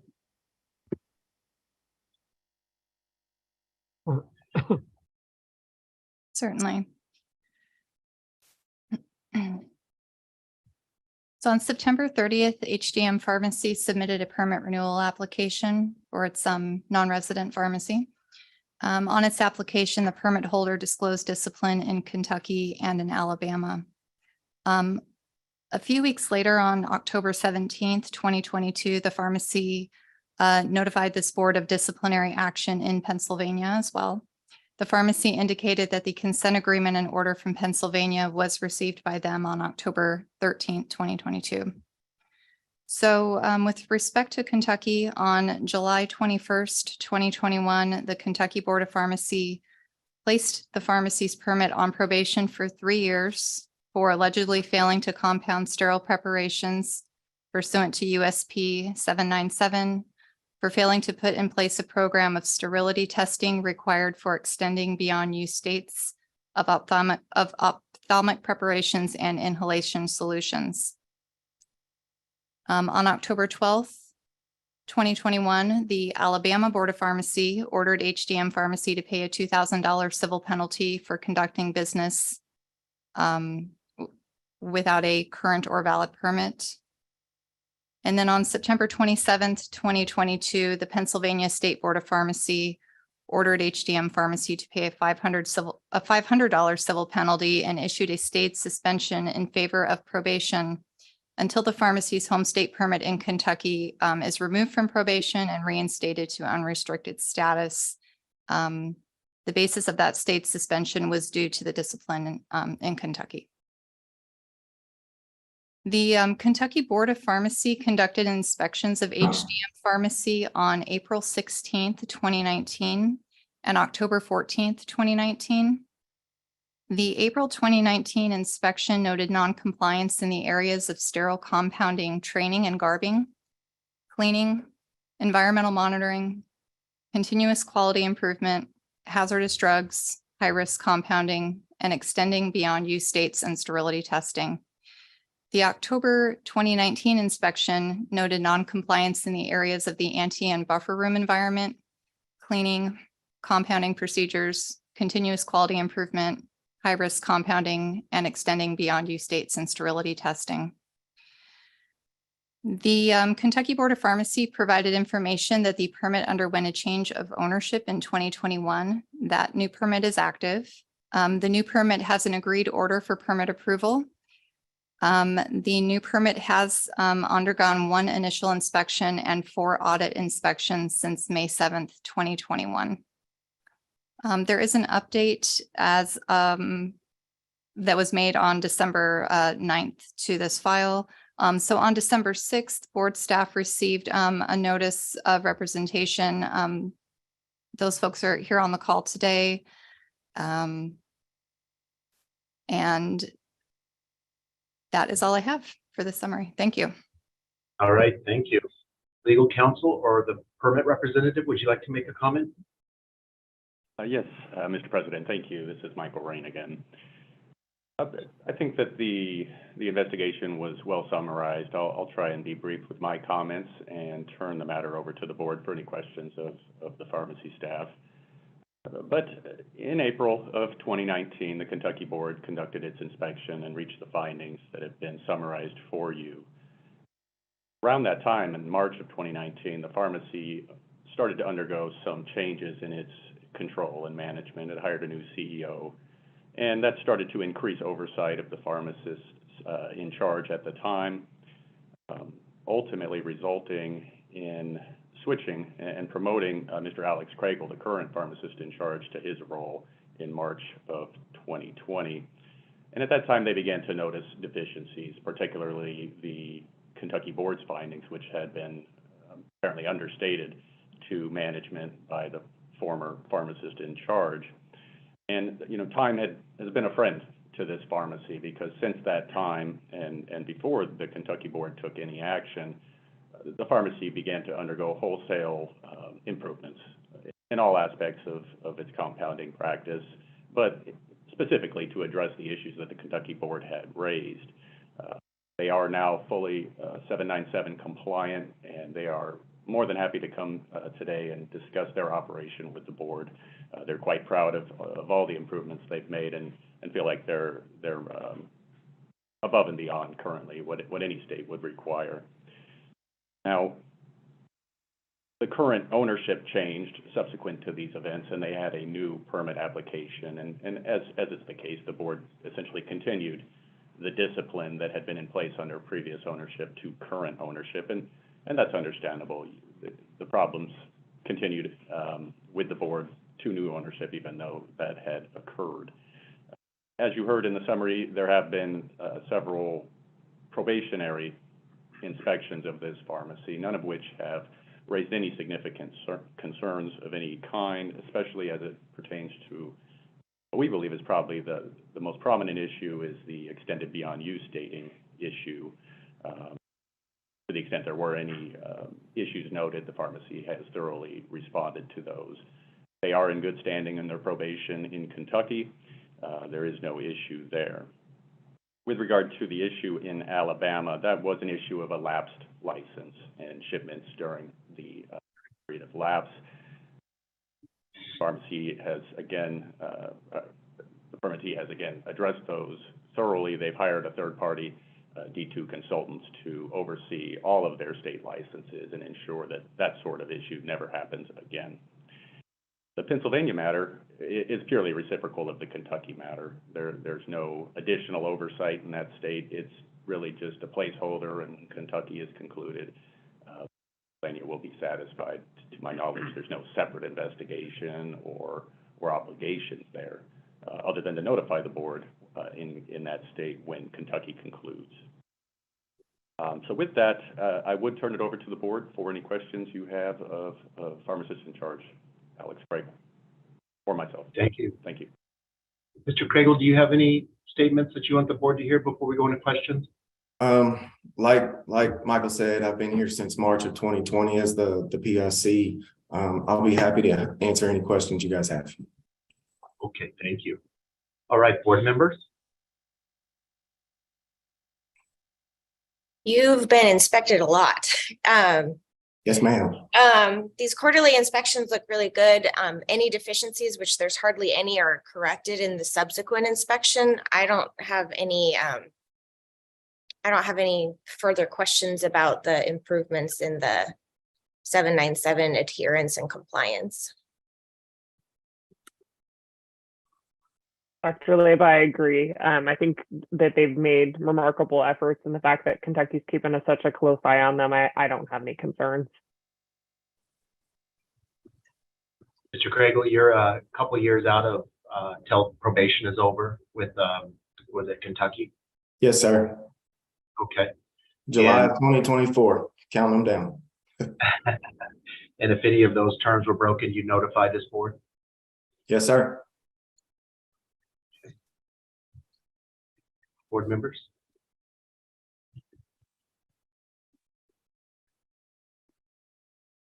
I'll make a motion to approve the permit. Thank you, Ms. Mayor. Second. For the second by Mr. Thorwald. All those in favor? Aye. Aye. Any opposed? Okay, thank you for your time. Thank you, sir. Take care. Okay, let's see where I'm at here. 9D, US Pharma Ltd.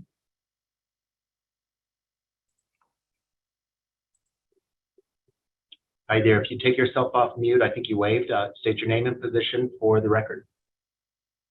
Hi, my name is Manish Dixit. I'm the CEO of US Pharma. We're in Miami. Okay, welcome. And Ms. Kionavong, could you give a quick summary of the case, and then we'll go back to Manish and have him make a comment if he wishes to. Certainly, Mr. Leyba. On September 23rd, 2022, US Pharma Ltd. submitted a non-resident manufacturer permit renewal application. On its application, the permit holder disclosed an order to show cause issued by the United States Department of Justice and the DEA. That order was issued on August 29th, 2022. There was as I understand, a hearing scheduled on November 15th, 2022. The order to show cause outlines several matters with respect to US Pharma. Failure to certify available 2020 procurement quota and orders. Failure to operate an effective system to identify and report suspicious orders. Failure to file year-end reports, and failure to maintain proper records of destruction. That is all I have. Thank you. Thank you. Manish, I didn't catch your last name. I apologize. No, my last name is difficult. Joe, it's not your fault. It's Dixit. Okay. You know, people. Would you like to make a comment? Yeah, I think whatever I heard is exactly what happened. The update is we are a small company. There were some deficiencies which DA has pointed out. There was a show cause issue. We have successfully signed an agreement with DEA. Our license has been renewed, which was submitted, I think, maybe this week or last week. So, you know, as far as DEA is concerned, we're back in business. Okay, thank you. Dr. Leyba, I have a question for board counsel. Do we have documentation of that? In fact, you know, we should have submitted our permit, which was just approved last week. It was submitted last week, yeah.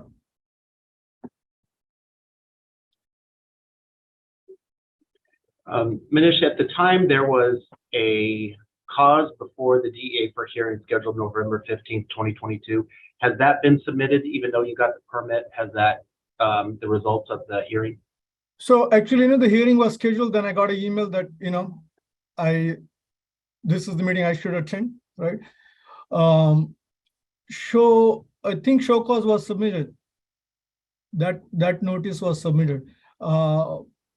Are you asking me memorandum of agreement? Did we submit No, that? and maybe it's my lack of education on it. Legal counsel for the board, do we have the results of the, and maybe you need to help us show cause what that means, but before the DA hearing scheduled that was on November 15th, 2022?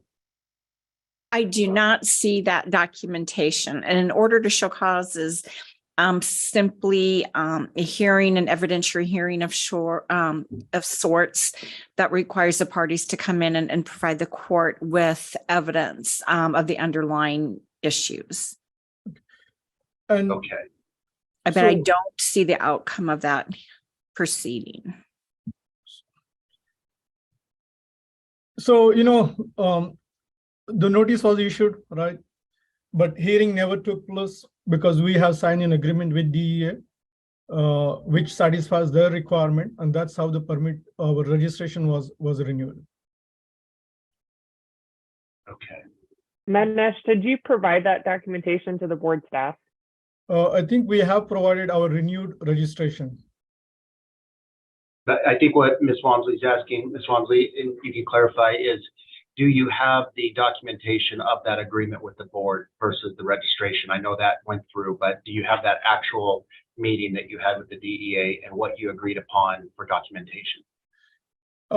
Let me check with our team. I think memorandum of agreement, we consider that highly confidential. We might not have submitted to Arizona, but let me confirm. Understood. Okay. Okay, but I think what I want to bring it to your attention, DA will not renew our registration, which was just renewed last year, unless the matter was successfully closed. Got it. But they could renew with stipulations though, and I think that's what we need to kind of see, if were there any stipulations to that agreement. And that would help me. Somebody else was trying to make a statement. And Mr. Leba, board staff has not received a copy of that agreement. Yes, I think we consider that highly confidential. Sure. So would it be appropriate to table the matter until we get all the information that we're needing to make a decision? Ms. Sarah, I feel like I need to see it, and the reason is sometimes there's agreements that you reach with the DEA that you don't just operate like somebody free and clear would. There's items that you have to follow. This one does involve a controlled substance, so and it's not it's pretty recent, and there's some of the allegations in here were pretty strong and a little bit concerning. So it would help me to see that before we move forward. Legal counsel, I'd defer to you if you have an opinion on that, or if taking the face value of registration is No, adequate. I think it's reasonable to request that documentation. And I would let the permit applicant understand that if that in fact is a confidential document, you can still disclose it to the board and the board can maintain its confidentiality. Okay, understood. And then I think, if you provide that, I'll let board staff determine if we make it for the next meeting, but it sounds like that's the missing piece here. Mr. President, can he just email that to us right now? Yeah, but we I don't can have email a it to you right now. If you give me 5 minutes, I will email it to you right now. And I think Joe has pointed out correctly, there are some agreements, there are some clauses which we need to follow, which we failed to follow, and that's why that order was issued, right? Our issue was record keeping, and as per agreement for next 5 years, we'll have to follow those record keeping as per the DEA rules and regulations, But I will be able to email you right now in 5 minutes if you give me 5 minutes. Gotcha. And my comfort level is still not satisfied until we've had a chance that I feel comfortable each board member has read it and legal counsel has had a chance to look at it as well. That's why it's Manish, it's not as simple as just the quick email on it. We have to digest it and look at it. There may be other questions that come up because of it. Legal counsel, I'll defer to you again on that statement. I think it is reasonable for the board to request that it be sent, but then the members should have an opportunity to review it thoroughly. Agreed. And Ms. Galvin, we could extend the license perhaps until the next meeting to allow staff the time to review it and things like that. And if I would be comfortable if the staff is comfortable to approve the renewal. If there's additional questions or they don't think it's sufficient, then we could perhaps hear the matter at the next meeting. Kind of where my head is. Yeah, the license will stay current as long as the application is under review. I think it would be best for the agreement to be received by the board members and staff and then bring it back to the board rather than delegating review of the document to staff. Okay, thank you. Okay, so Manish, if you would do that for us, if you could, Okay. I'll table this until we get the information. And then we will look to review that and see you at the next meeting that we have. Good. So I won't email it to you. I'll just upload it to the system. Is that- Oh. is that- Board staff, is that okay with his approach? It sounds like it to me. He'll upload it to the permit is what he was saying. I would prefer that he send it to board staff that he's been in communication with for the renewal application. So Manish, if you go back and you look at the email chain that you've been talking with the board staff, attach it to that and we can go from there. Okay, thank you. Thank you. Thank you for your time. Thank you. Okay, 9E, Carrie Boyd's prescription shop. Good morning, Mr. Chair. Michael Rain with Boson and Snow. On behalf of Carrie Boyd, with me is Attorney Mark Boson and President of Carrie Boyd, Evan Gilbert. Okay, thank you. Welcome. And then Ms. Mitchell, could you please give a quick summary and then we'll head back to legal counsel and the permit? Sure. Carrie Boyd's prescription shop submitted pharmacy and manufacturer permit renewal applications on September 12, 2022. On the applications, the permit holder disclosed a denial of its application for a manufacturer permit by the Alabama State Board of Pharmacy on April 28, 2021. According to the final order and statement of charges and notice of hearing issued by the Alabama Board, the applicant was denied a permit due to the findings by the FDA shown on the FDA Form 483 inspection report issued on November 12, 2019.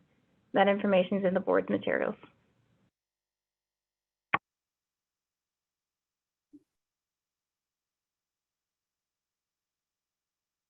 Okay, board members, I'll give you a minute to look at the summary page.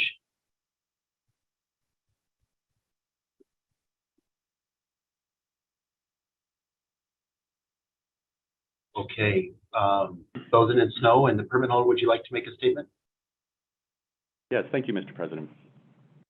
So Carrie Boyd was denied a license in Alabama, but that matter is under appeal. It's not a final decision, and it's really a unique set of circumstances. It presents what I would consider kind of a law school question, because the facts that lead up to that show that there should have never been a denial.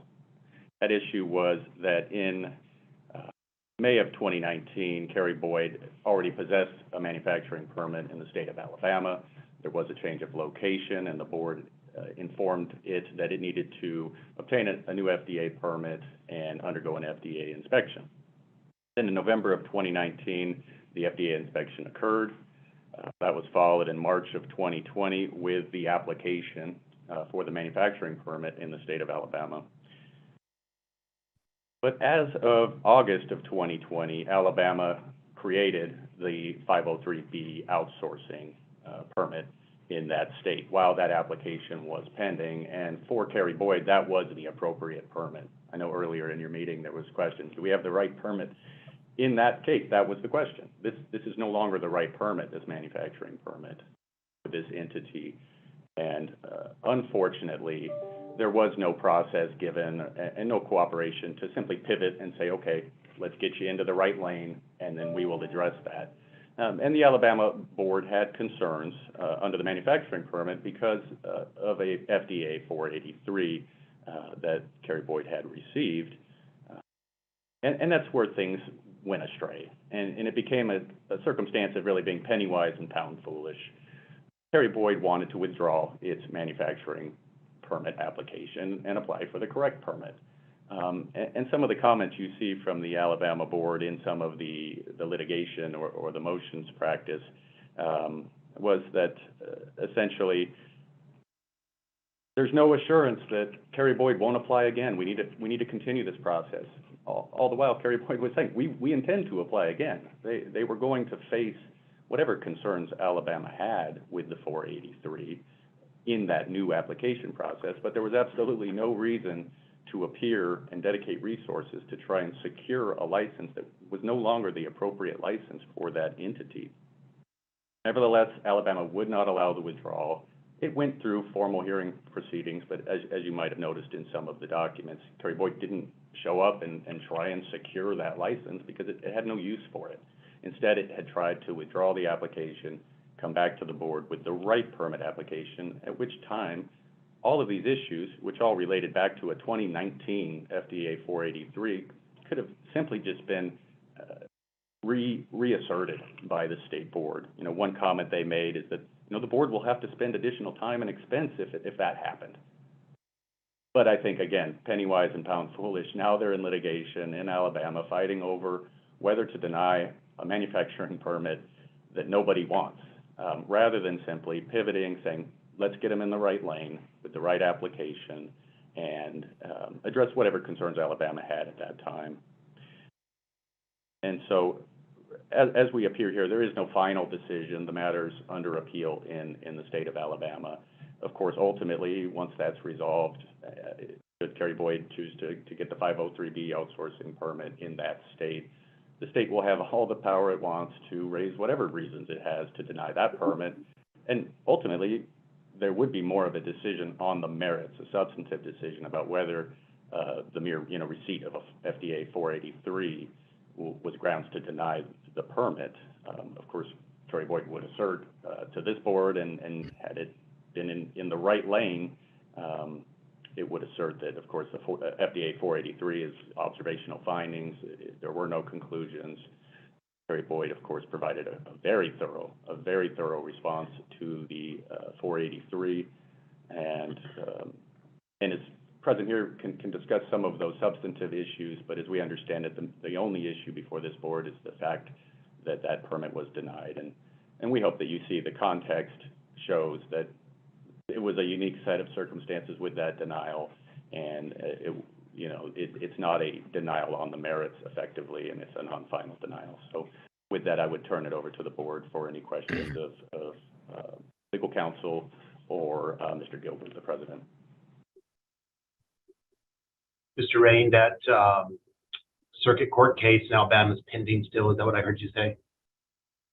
Yes, there has been no final decision at this time. Okay. And then what spurred this, the FDA 483, those responses had been submitted back to the FDA from the observations, or did they just not do it because they didn't want the permit?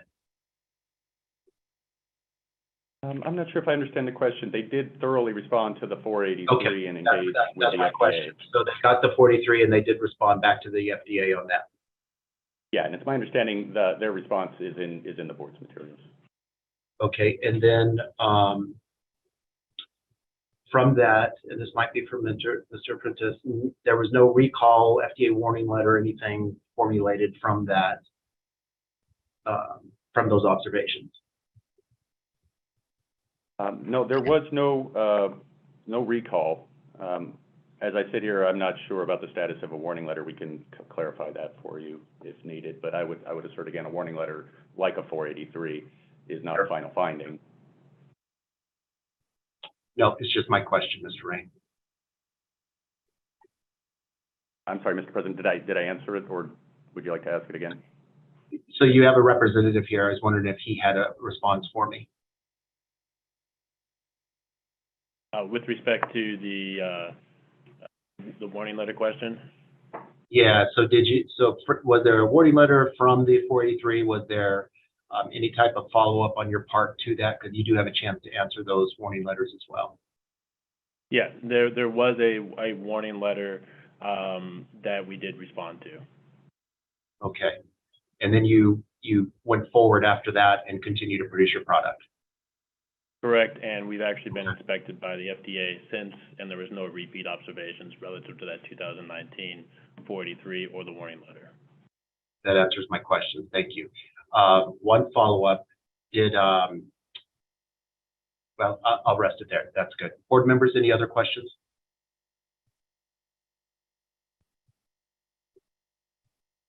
Mr. Chairman, this is Kevin Dang. So I just need a clarification.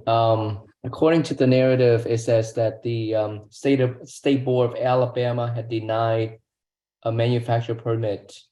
But then I just heard from the attorney that the denial decision is in pending state. So which one is it? Board Member Dang, it's pending because it has been appealed.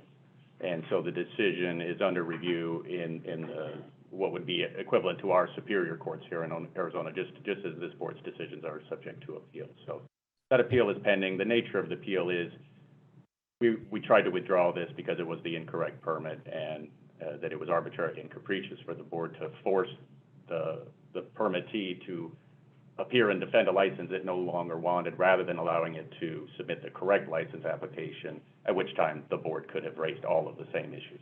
And Mr. Board Member, if I may add to that, the denial therefore is not a denial officially yet because it has not been finally adjudicated. Okay. Thank you very much.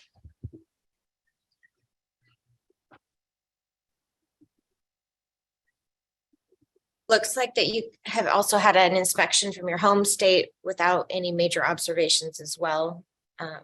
I would be comfortable approving the renewal of the manufacturer permit. I agree. Second. All right, Ms. Davis, was that a motion? Yeah, I'll make that a motion. Okay, I have a motion by Ms. Davis, second by Mr. Dang. All those in favor? Aye. Any opposed? Okay, thank you for your time. Let's see here. Thank you. Let's go to 9F. Carrie Boyd's Prescription Shop, non-resident independent pharmacy permit renewal application. Same facts of the situation, board staff here.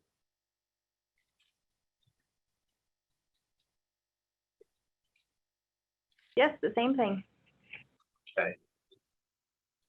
Board members? Dr. Leib, I'd be comfortable making a motion to approve based on our prior discussion.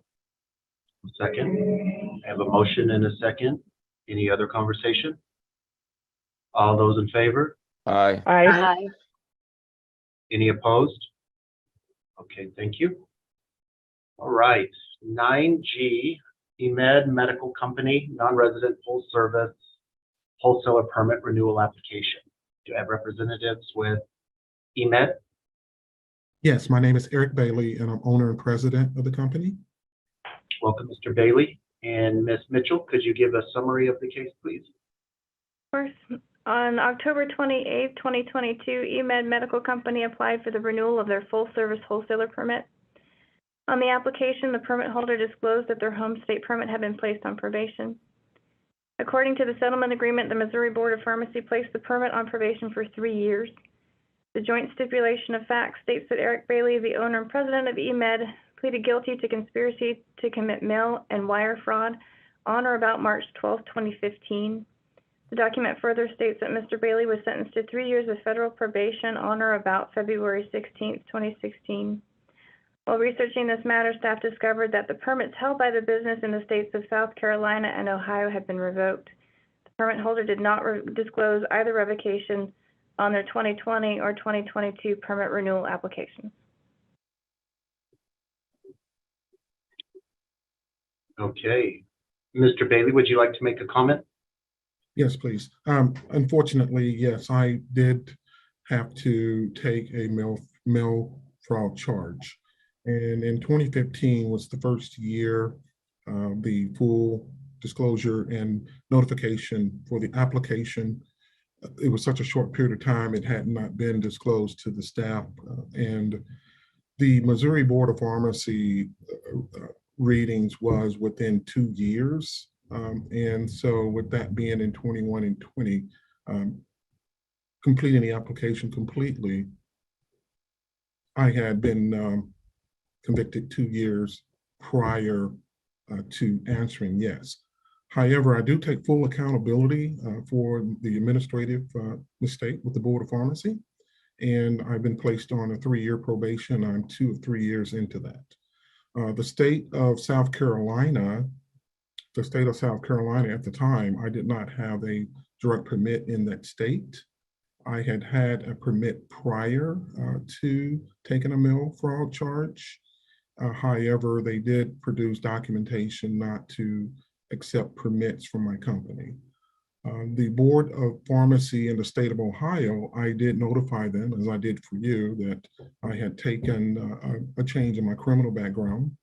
And my application to have a meeting similar to this arrived about 5 days after the 30 days of the date of the letter, and they declined to allow me to present to the board as you have allowed me to present today. So moving forward, we will be in full compliance. There will be no additional administrative errors and omissions on any applications. We hope to be off of probation in January of 2024.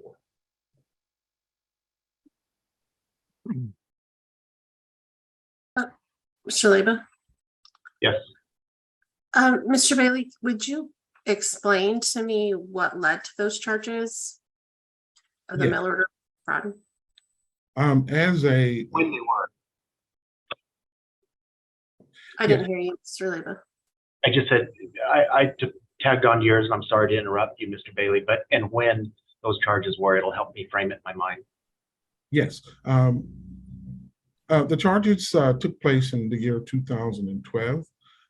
As a wholesaler, we had independent sales representatives, and we utilized a broker to match buyers with sellers. Actually, if you read in my indictment statement, my company was a victim of identity theft. We received a call that we were accidentally receiving check payments in my company name and to return the checks to another party. The mistake that I made, I took that check, deposited that check into my bank account, and returned checks to the broker and to the wrong or the purposeful recipient of the funds. That mistake is what got me involved in something that I was unaware of a bigger picture.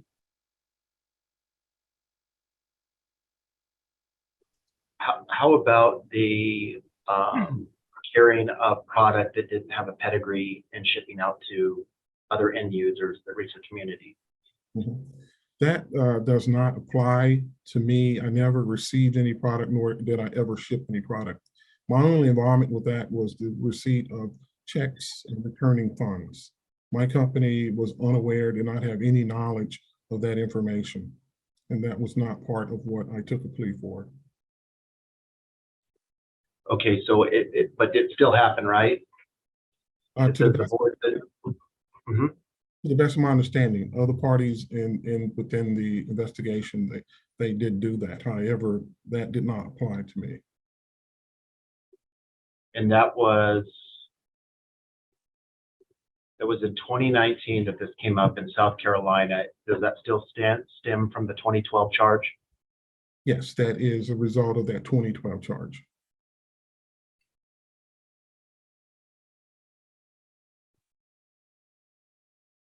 Were you working for the company at that time? Yes, sir, I was. And what was your title? I was the same as now, owner president. Okay, so you said it didn't impact you, but to me it does. Help me understand that. You weren't involved in that. You said you took a plea for the mail, but it was almost like you dismissed this part. Comment on that for me, please.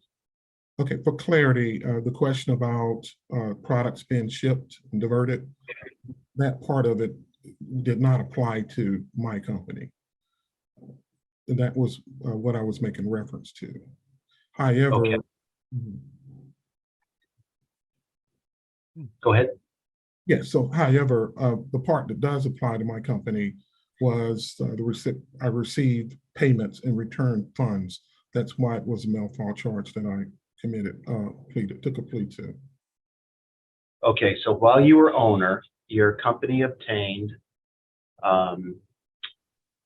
product that was fraudulently introduced to the wholesaler, and it reached the pharmacies in the community. Comment to that, please. Whether you say what's that? No, sir, that is inaccurate.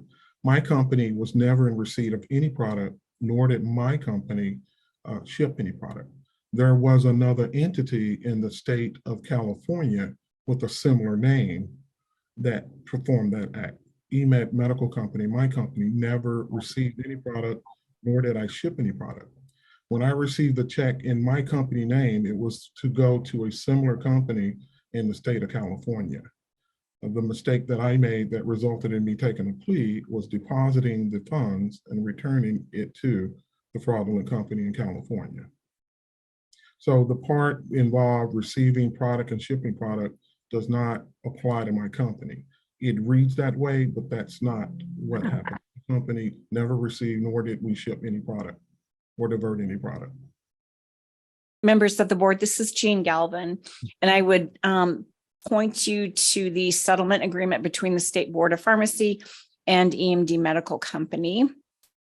And this stipulated facts, number 5, and just for the board's reference, this is something that Mr. Bailey agreed to. Their stipulated version of facts contained in the plea and the forfeiture agreement. Eric Bailey admitted that he knowingly facilitated the illegal shipment of pharmaceuticals by others by permitting them, quote, to use his license. He may not have received or shipped any materials, but according to the stipulated set of facts, he knowingly facilitated the illegal shipment of pharmaceuticals.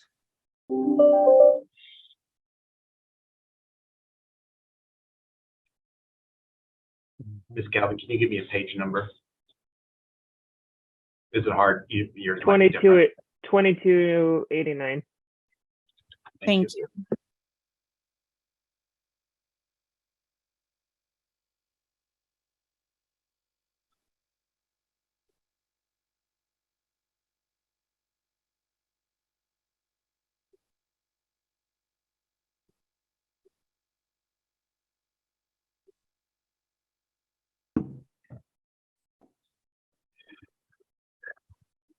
If I could, Mr. Chair, Mr. Bailey, is this, was this a felony or misdemeanor?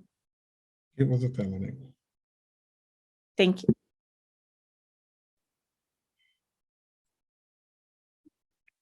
Mr. Bailey, I don't feel like we're being very transparent here. I'm trying to hear the story, but and now you're admitting a felony. It's not showing well. Okay. I took a plea to a mail fraud. A mail fraud did not include, to the best of my understanding, it reads I took a mail fraud to the return of checks that was mailed back. And it did not include the involvement in the distribution of drugs. However, the broker or the independent sales team had several clients that they represented to help companies grow, as mine was at that time, a small company looking for opportunities to grow. So that relationship created the language to say that I facilitated that act. And I hope that brings clarity. It doesn't, because you signed it saying that you admitted to it. So it doesn't help me. Well, then today, if it reads that I facilitated that act, I took a plea to a mail fraud. How was your license used in this? My license, my company license were not used. It was a company with a similar name in the state of California. My license, what the perpetrators did, they provided license information with a similar name as my company. That enabled them to proceed in what they were performing out of the state of California. But my license that was used by individuals, I was unaware that they were using my license name. And my connectivity to it was the receipt of the checks and mailed it to the perpetrators. That connected me to a broader picture. The joint stipulation of facts would indicate otherwise, that you knowingly allowed them to use your license in this scheme. And it appears that the crimes that you stipulated to and pled to involve more than just the depositing of your check or depositing of the check. Okay. If that reads that way, then I've misrepresented the way that reads, but to the best of the understanding of what I pled to, the part that connected me to the bigger thing was the receipt of the checks and mailing the checks back. And if the terminology of my plea includes or all inclusive to all of that, then I take accountability for that. What I'm confused with is you're saying it was someone used your identity, Yes. but you knowingly took the check, deposited it in your account, then forwarded the money on to someone else, is what you're stating? It's a lot of details in this. It's very difficult to pull it all together in this format. However, no, I received a correspondence that I would be receiving a check accidentally, and just to return the funds. And that notification did not inform me of what was taking place that I was unaware of. Mr. Chair, Member Thorwald, I have confusion here. I don't know why a person would plead to something like this if they haven't done anything. This doesn't seem to be a clear statement to my mind, and I think that I would certainly like to see if there was such a company, what happened. And I think the Attorney General's office has clearly stated that this is not correct according to the reports. So okay. I have trouble moving forward with this. All due respect, Mr. Thorwald, my attorney advised me to take a plea and to that language, because this case was very large with a lot of perpetrators within the case. And the advice was to take a plea to remove me from a bigger picture that would include involvement of other things that I was not involved in. I took the advice of my attorney to take a plea to the mail fraud charge and move on. But I think to Ms. Galvin's point, not only did you take a plea with regards to the mail fraud issue, you also signed a stipulated consent agreement with the state of Missouri that in fact says that you did more than just accept a check and return the check. It says that you, and this has your signature on it, I assume this is your signature, that you knowingly facilitated the illegal shipment of pharmaceuticals to others using your license. Okay. I did agree to the language that was written in the final agreement. I did agree to that. Mr. Chairman, this is Kevin. So, Mr. Bailey, you kept alluding to the fact that you are the victim of identity theft. Was the FBI or local authorities informed of this identity theft? No, my legal team was unable to put that on the forefront. We just took a plea before we were able to provide any specific. This situation was never litigated to that level. What were the charges against the other parties? And what was the eventual outcome? Did they get charged? Did they get plead something? What? The full charge of all of the involvement, I am unaware of all of them. Once I was removed, I put it behind me. But some took pleas, and some, I would assume some had charges. But the final conclusion of all of the individuals involved, I do not have information on that. But my intention was to remove myself from a picture that I had nothing to do or was involved in. I took a plea to remove myself to enable me to move forward.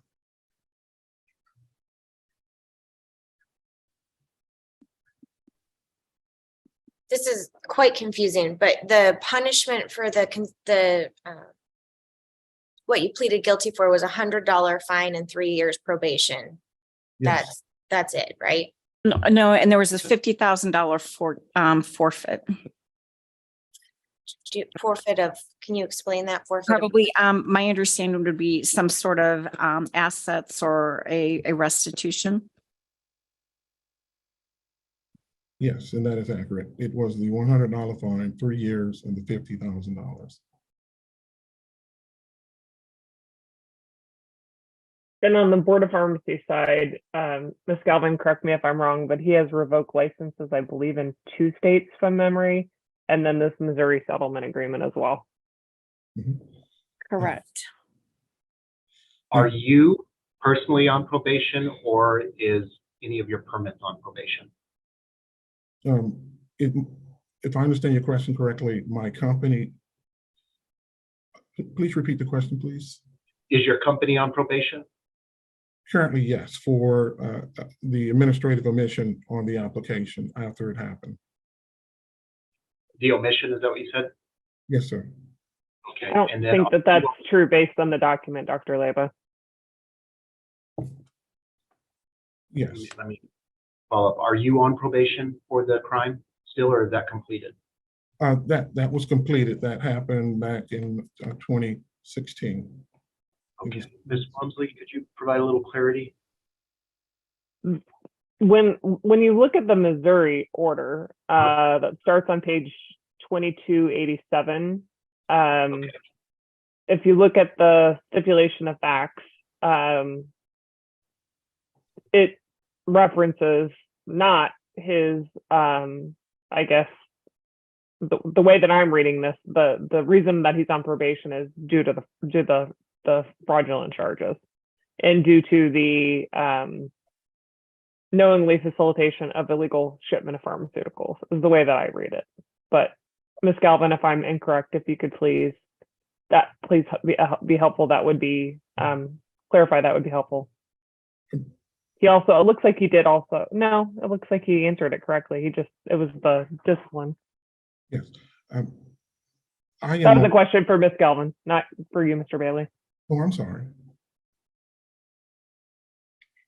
I am trying to get there.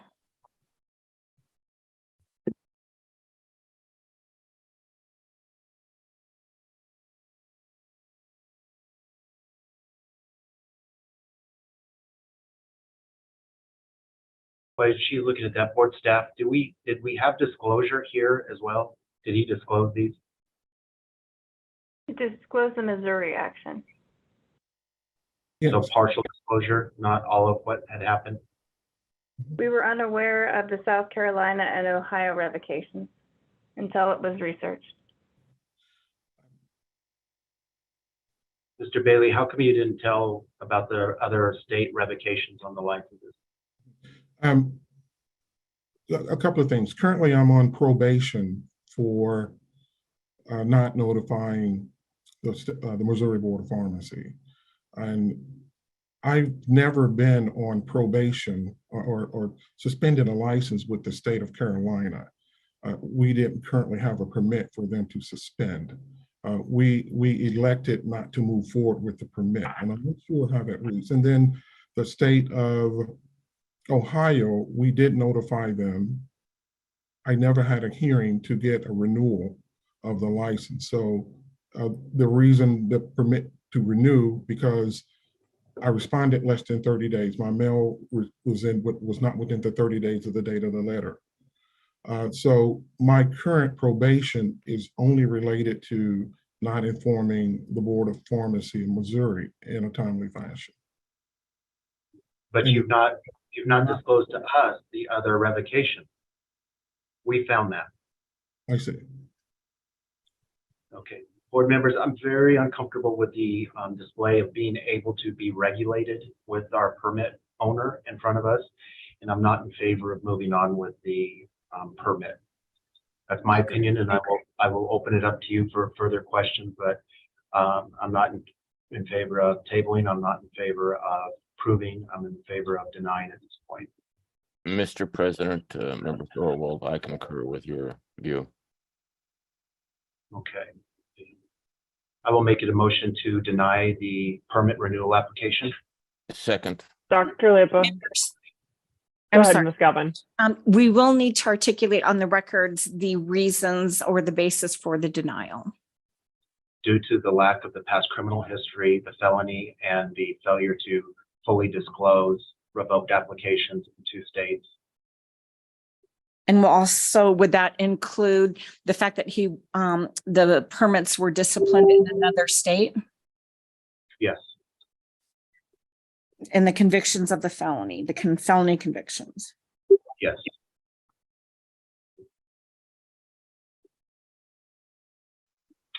Any other discussion before a vote? And I'll ask for a roll call. Ms. Walmsley, were you about to say something? I was going to say perhaps we need legal advice.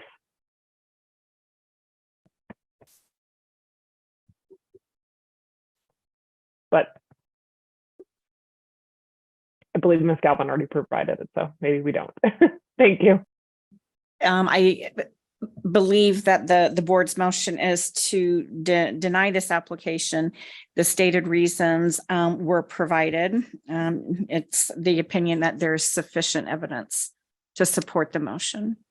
So I had a motion, I made a motion, and I had a second. Who was my second? Mr. That's me. Thorwald? Mr. Thorwald, Mr. Gandhi? Thank you, Mr. Chair. Mr. Leba, Aye. Mr. In Dang, favor of the denial? Aye. Ms. Davis, Aye. Ms. Lehan, Aye. Ms. Walmsley, Aye. Mr. Tong, Aye. Mr. Thorwald, Aye. Ms. Nair. Aye. Ayes have it, Mr. Chair. Okay. Mr. Bailey, thank you for your time today. Board staff will be in contact with you. Okay, thank you. Thank you. Okay, it is 11:30. I want to take let's do a 1 hour lunch break, come back at 12:30 and finish up the rest of the agenda items. Board staff, before we do that, anything that needs to be addressed?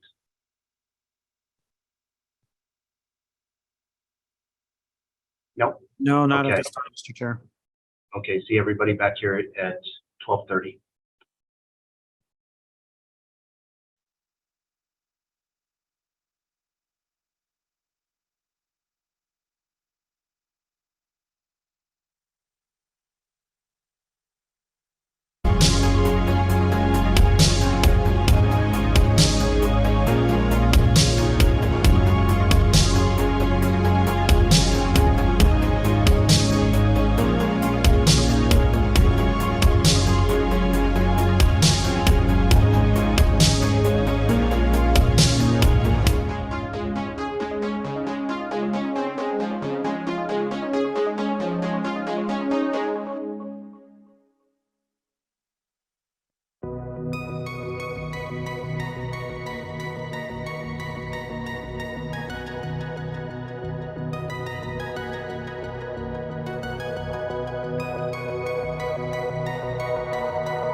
All right, welcome back, everyone.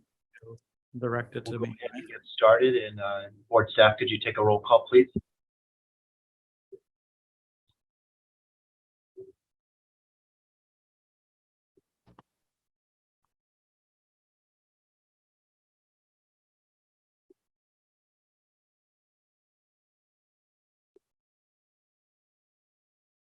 Ms. Davis, can you hear me?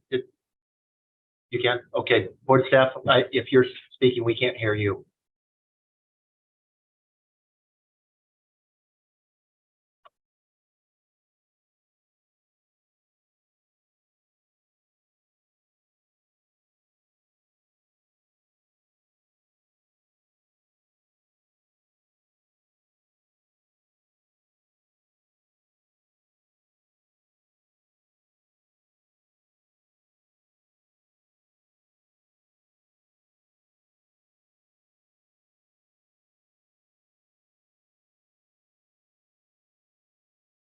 Ms. Dara, are you hearing anything either? No? I can hear you, but not board staff. Same here. Okay. Same. Same. Maybe they have their volume turned down, so they're not hearing you. Maybe. Smoke signals. Are I'm you, going- you guys good? Can you hear me? Now we can. All right, yeah, we're still working out the little wrinkles okay. here, so thank you for Yep. your patience. All in all, it's going well. New office, new audio, video, visual. We just wanted a roll call. Sounds good. Thank you, Mr. Chair. Mr. Leba, Present? Mr. Dang, Present. Ms. Davis, Present. Ms. Lehan, Present. Ms. Wansley, Present. Mr. Tong, Present. Mr. Thorwald, Here. Ms. Nair. Here. All Conifer, Mr. Chair. Okay, thank you. Let's pick up on tab 9, renewal applications requiring board review, 9H, HRX Pharmacy LLC. To have representatives with HRX Pharmacy.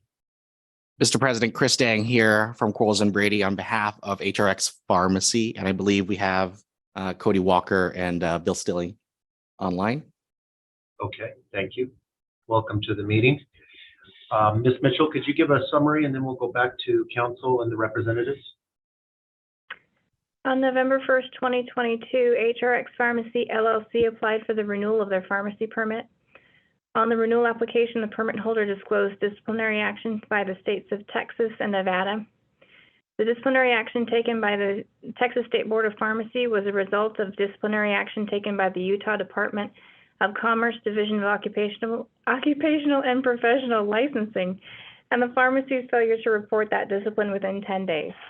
The disciplinary action taken by the Nevada State Board of Pharmacy was a result of the permit holder's failure to disclose the disciplinary action taken by the state of Utah on their 2020 license renewal application. While researching these disclosures, staff discovered that the permit holder had not disclosed the Utah disciplinary action on its 2020 Arizona permit renewal application. Okay, thank you. Legal counsel or HRX representatives, would you like to make a statement?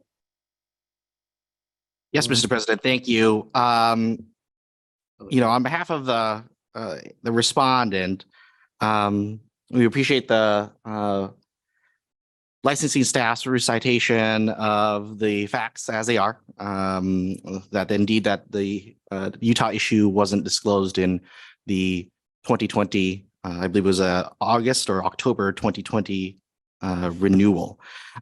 Just in terms of a little history, right, the underlying inspection that led to the Utah discipline occurred in October of 2019. And therein began a responsive kind of discussion process, providing a compliance plan to the Utah board, and then ultimately the entry into a stipulated order in February of 2020, excuse me, which was discipline.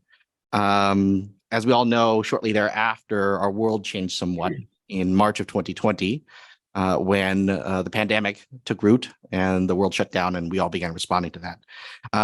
So in the time between February 2020 and the application renewal in September of 2020, there was a lot going on.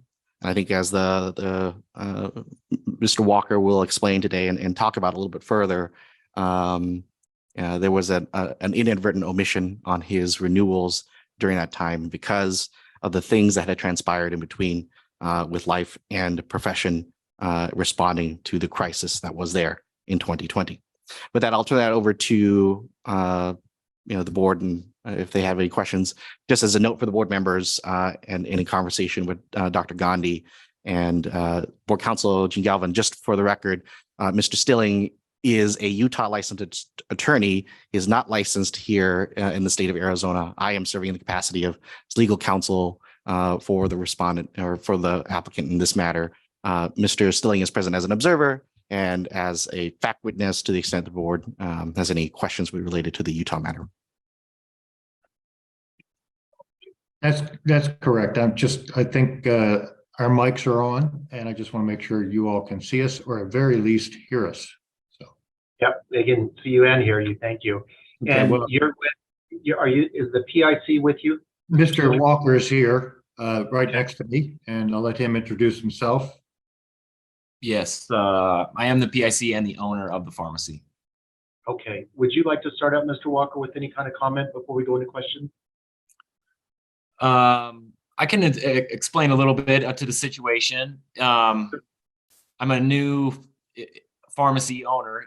This is the first pharmacy I've owned, and that was 2019 was the first inspection I had ever been through. So it was I was a little nerve wracking in it, and you know how they go. I knew that I had would have some mistakes or just things I could grow on and improve, and they did find those things, and I felt like I did a good job within a week or so, a few days even, correcting those errors and those citations. And like Chris said, I met with the board and I proposed a corrective action plan to all the citations that were there, and I corrected those and got the impression from the board of Utah that I was okay to move forward and continue on with the pharmacy.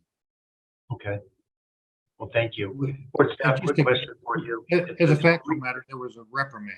That's all, a reprimand and a fine. So he wasn't on probation at the time. Okay. Board staff, it says in here, while researching these disclosures, staff disclosed that the permit holder had not disclosed the Utah disciplinary action in 2020 on the Arizona permit renewal application. So was this caught on a recent renewal, or was it disclosed then? Or did we just go back and I'm just kind of looking at the timing. Did they ever come forward and say we had that discipline? We found that because of the two disciplines that were disclosed were related to it. Okay. So no, they didn't tell us specifically about the Utah. So they disclosed two additional that were a result of that discipline. Correct. Is that correct? Right. Okay. Yes. So it's kind of a partial disclosure, so to speak. Yes. Okay. All right. Board members?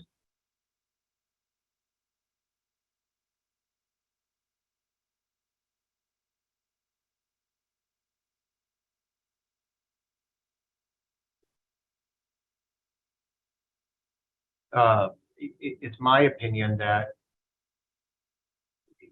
this one is a little bit interesting. There's always these interesting points and cases, and we look at them on their own, but this one was, they disclosed, it sounds like reciprocal discipline off of a previous discipline. So they did come forward and disclose that, team, but we didn't have that initial disclosure.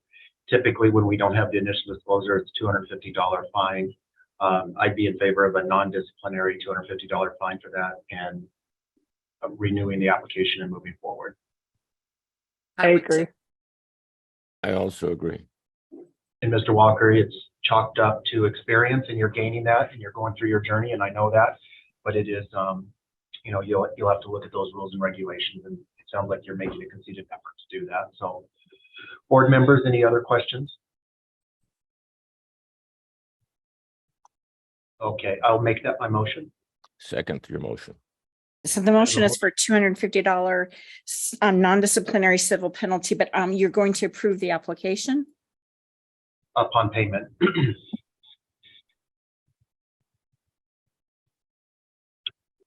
I have a motion and Mr. Thorwald a second. All those in favor? Aye. Aye. Any opposed? Okay, thank you for your time today. Thank you. Thank all. you. Okay, board staff, I'm going to move to tab 10 unless you direct me otherwise. Just pause for a second. No, it's perfect, Mr. President. 10A. Okay, thank you. 10A 16-0015, action on previous action. Board staff is requesting adjudication of an open complaint on a suspended permit. Dr. Ghani, could you just tee it up a little bit? And I think it's self-explanatory after that, but maybe if you could just help. I think we haven't seen too many of these requests from the board staff. Certainly, Mr. Chair. Let me just pull it up real quick. Page 2378 on my book.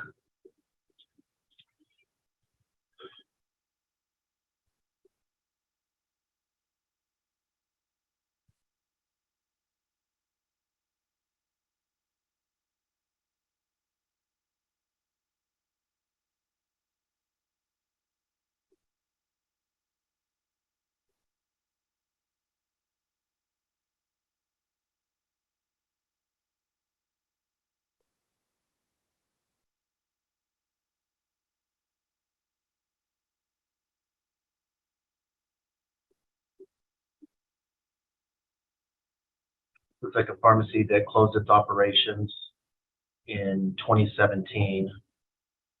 And the FDA's website indicates that the facility is out of business as well. The board staff asked that the board consider closing the complaint and permit. I just want to make sure there's not anything else. You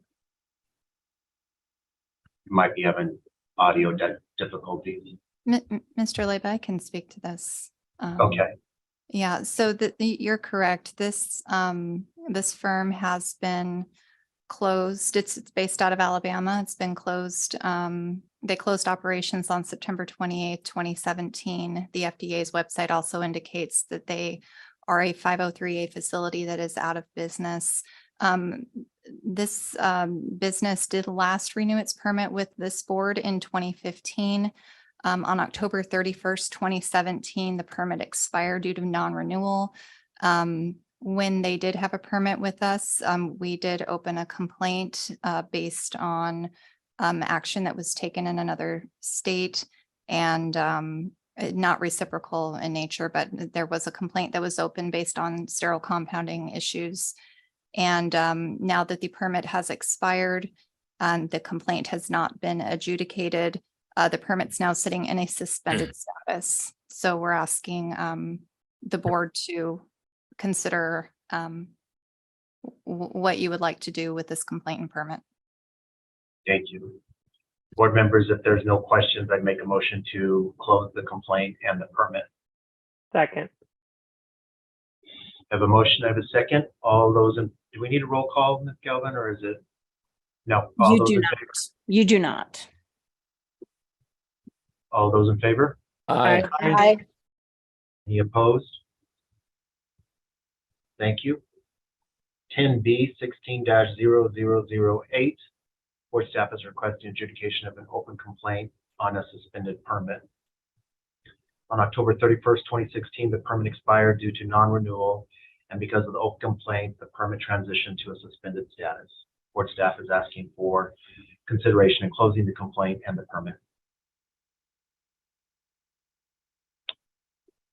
If there make a is a motion to close the permit and the complaint, you may want to add that it would be closed without prejudice, and that would allow the board to consider this matter if the permit sought reapplication at some point. Okay. Okay, I'll make a motion to close the complaint without prejudice and close the permit. Second.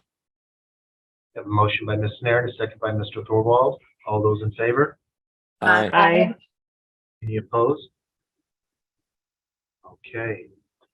10C 18-0473, board staff is requesting adjudication of an open complaint suspended permit on or about November 30th, 2018. Board staff opened a complaint against Cantrell Drug Company on October 31st, 2019. The permit expired due to non-renewal, and because of the open complaint, the permit transitioned to a suspended status. So our option here is that we can do the same thing, close the complaint and close the permit. That, okay, I'll make the same motion. I'll make the Maybe motion to close the complaint without prejudice and close the permit. I'll second. Okay, have a motion by Ms. Nair and a second by Ms. Laham. All those in favor? Aye. Aye. Any opposed? Okay.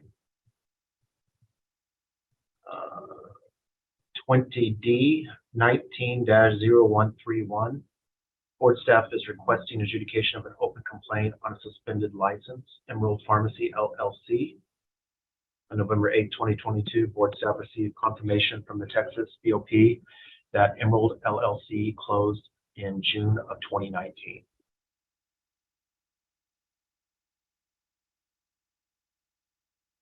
Make a motion to close the permit. Second. Ms. Galvin, do you want it closed under without prejudice in case it comes up in the future?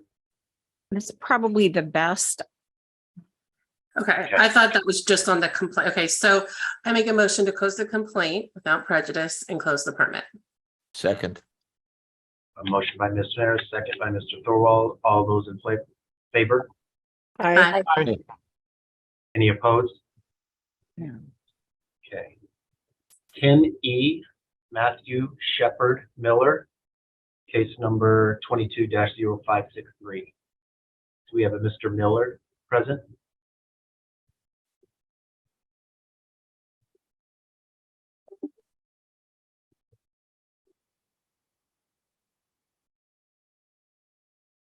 Okay, Ms. Mitchell, if you could give us a summary, then we can ask the board members if they're comfortable moving on or not.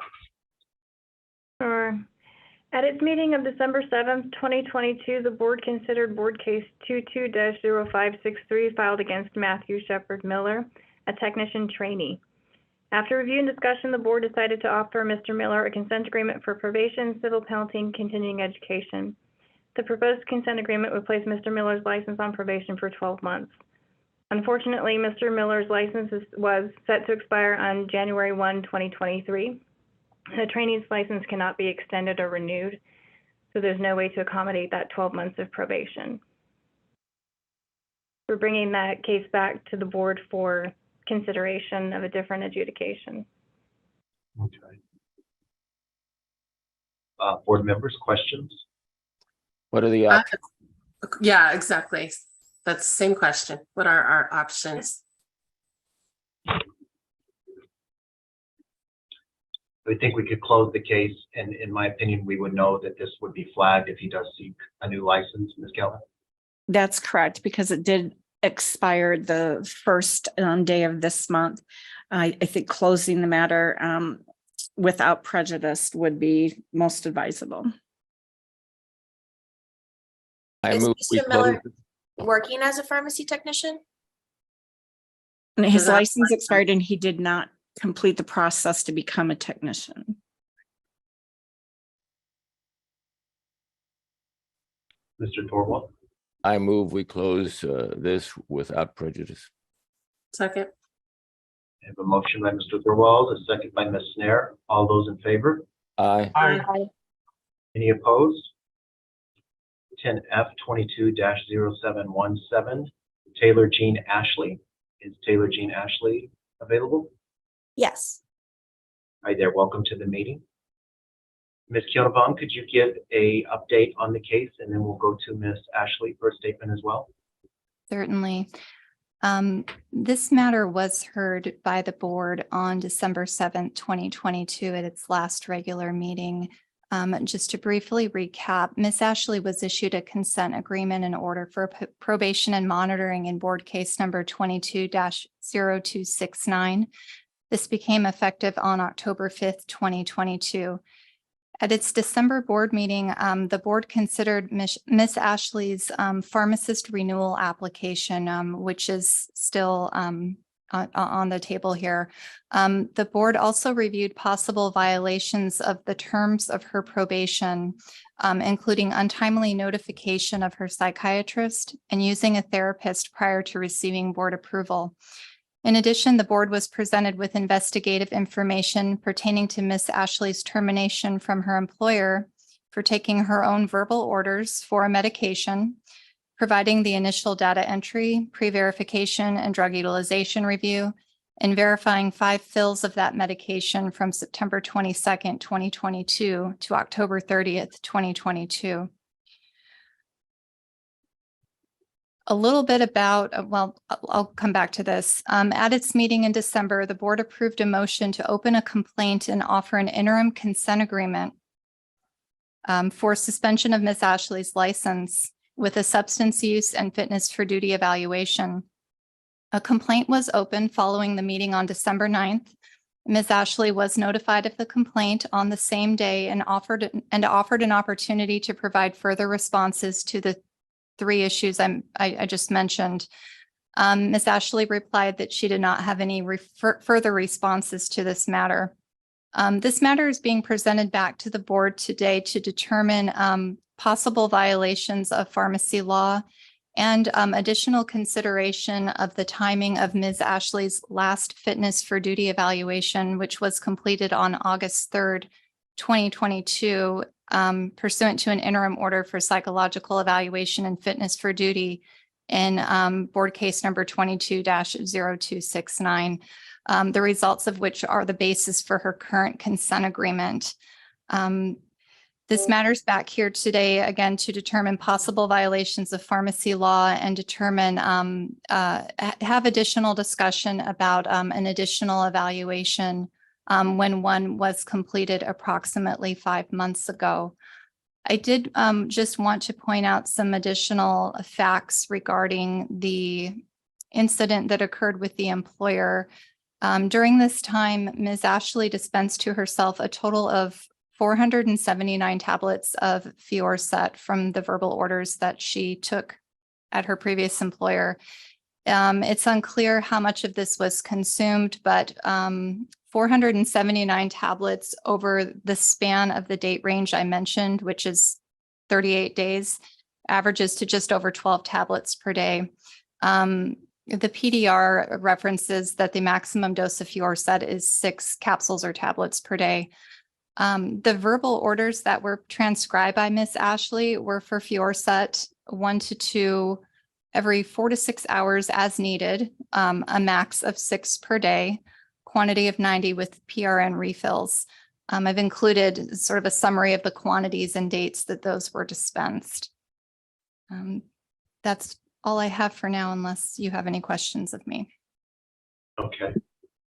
I do real quick, and then we'll go to Ms. Ashley. Is a SUD in this packet that I just didn't see? No, it is not. And that was what was requested the last meeting, correct? Last meeting, the board requested an interim consent agreement for suspension of license with a substance use and fitness for duty evaluation. So it was, and the fitness of duty was what was tied onto it. Is that what I'm hearing? Yes, the board requested this interim consent agreement for a substance use evaluation. Your question sounded to me like you were asking whether there was a order for testing rather than you did request the evaluation. That's what I meant, Ms. Galvin. Thank you. I didn't mean testing. I meant, was there the evaluation? And I didn't see that in here. Is what Okay, I meant. and there wasn't. And if you would like to go into executive session, I can explain that a little bit more.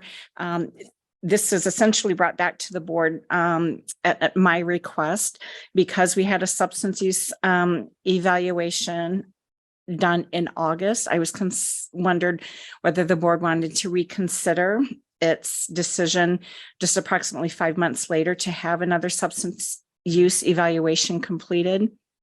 Was no frequency that's listed on page 2848 known with the information that was given to the evaluator?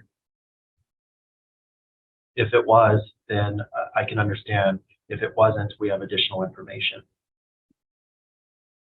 You're asking whether the information with respect to the force that was provided to the evaluator? Yeah, we did not have the information at that time. Okay. I still feel like it would be a good idea to have another evaluation knowing the evidence that's come to light. However, I will make a motion to go into executive session for legal advice. Second. And is there any, and I understand that. Is there anything that the board would want to speak to Ms. Ashley about prior to going into executive session? Because that could inform the executive session and questions you may have. Yeah, I have a question. Was this evaluation that was done by a board approved evaluator? It was. Board staff, can you confirm that? It looks like the original complaint, Ms. Snare, it was not, but That's the way I was reading it too. Who was the evaluator, Miss Ashley? Oh, the back in July when it was performed, that evaluator. that was the understanding that it wasn't a board approved contracted evaluator. Originally, my psychiatrist was supposed to do it, but it didn't meet the terms, so I found a board approved. So who did that? Oh, I cannot remember her name. I can find it. I just can't remember her name. Nicole. In the packet that I was given, it was one of the 5 names that was given to me. Mr. Leyva, the initial evaluation done in August was by Dr. Nicole Laserwitz, I believe. And that's a board approved evaluator? She was for that evaluation, yes. Okay. What you may be referring to is Miss Ashley's initial consent agreement and order required her to get board approval of her therapist.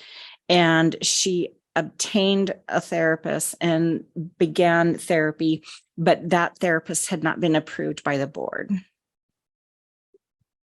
I see. Thank you, Ms. Galvin. Board members, if there aren't any other questions, let Ms. Ashley make a statement and then we'll continue on to executive session. Well, I don't have anything to restate from the last meeting, but I do want to give an update. I've continued therapy with a neurologist and my migraines have significantly improved and I don't have any issues with them anymore. I've seen them twice now since the last meeting and it's been resolved.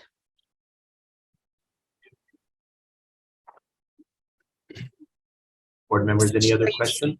I'm sorry, Mr. Chair. If I may, Miss Ashley, are you still under the care of a psychologist Yes, and a psychiatrist? yes. All right, we have not, we are required to receive reports from your psychiatrist and we have not yet received the report. Okay, yeah, I can speak with them today. Have you notified your psychiatrist and your psychologist of the pending board action with your taking and filling your own prescriptions with the Forset? Yes.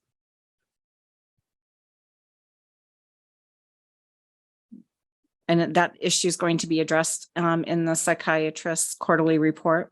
Yes. And when did you notify them? Back in, I think it was November, I believe. November or December. Are you currently employed in the pharmacy field? No.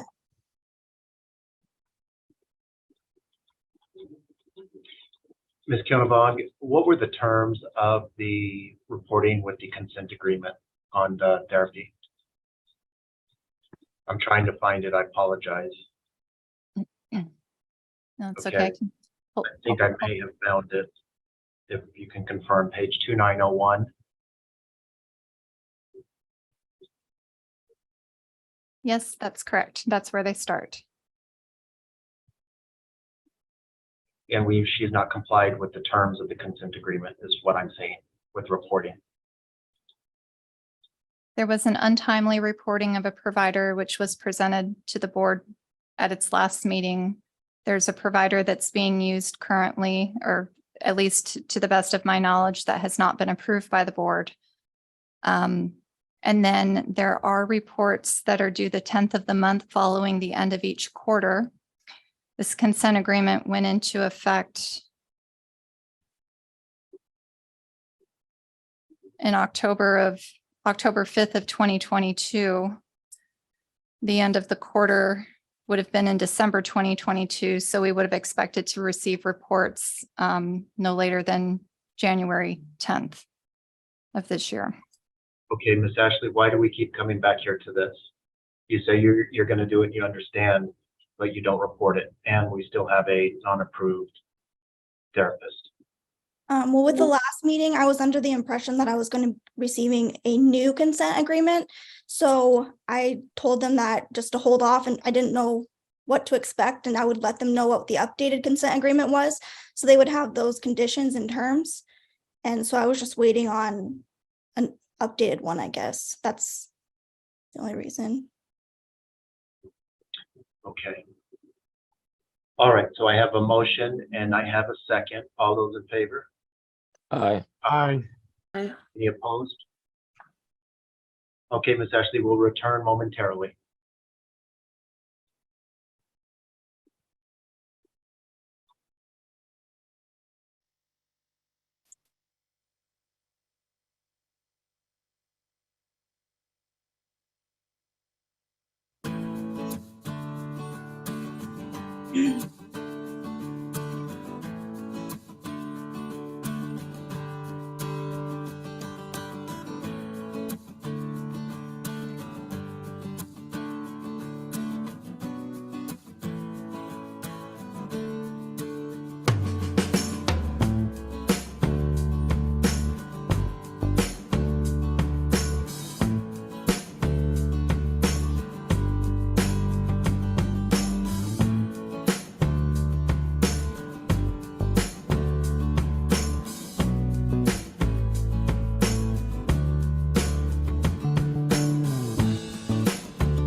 Thank you, Ms. Ashley, for your patience. Board members, I'll open it back up to any questions you may have.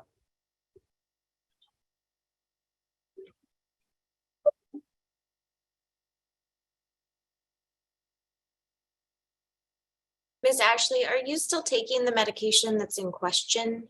The Fiorset? No.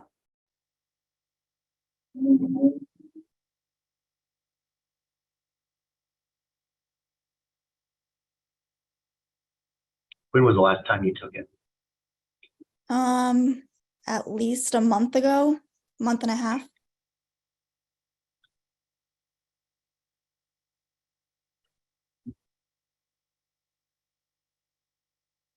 Board members, any other questions? Mr. Chairman, I just want to ask Ms. Ashley, are you getting new medications from your doctors for your migraines? Because you told me that your migraines have gotten better, or if Yes, you're on a new set of medications that you were not on before, correct. and that's made an improvement on you. It has, yes.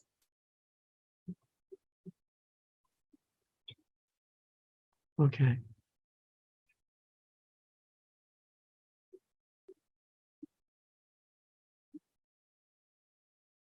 Ms. Galvin, you're on mute if you're talking to us.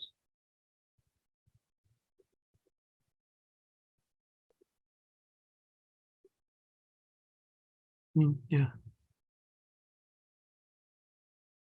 He needs to unmute.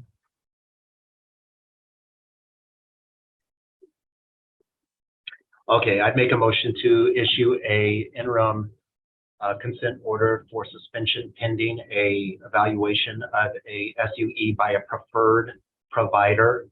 In addition, that provider have the discretion to issue a substance test of what they deem appropriate.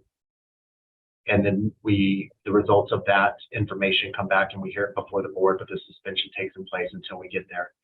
In addition, Ms. Ashley, you need to get yourself a preferred provider for your therapy that you're going to have, period. You've got to be able to show that you can understand the directions here that we're giving you and follow through with them. And this would be the second time or third time you've said that you'll do it. So just do it.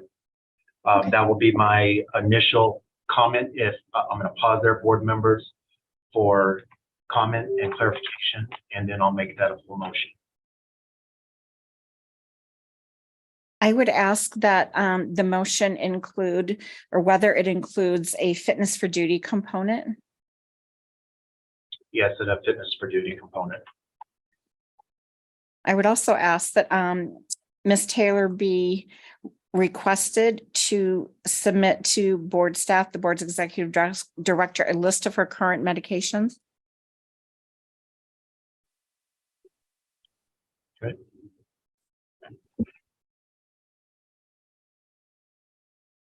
Understood and agreed. Anybody else? Mr. Chairman, does that include a suspension of her license? I'm sorry. It does, pending the outcome of the evaluation and board, and not only just the evaluation, but the board being able to evaluate it at a meeting. And if she fails to sign or enter into the consent agreement, the matter would be referred to formal hearing. Yes, for that includes not reporting as we've asked with the preferred provider. Ms. Galvin, did that answer?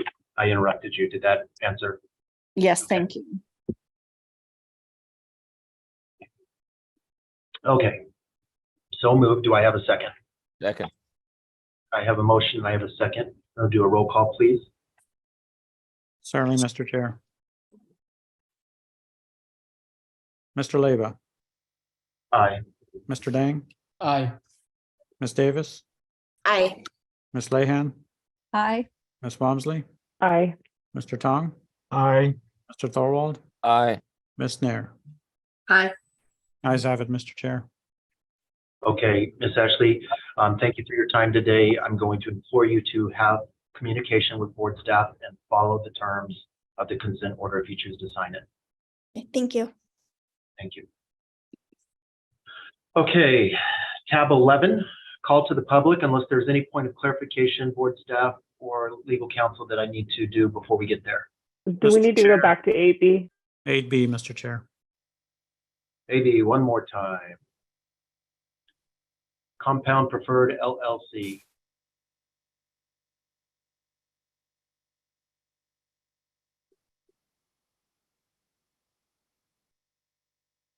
Tab 11, call to the public. Dr. Gani, I'll just wait until you tell me that there's been enough time for the online portion to happen.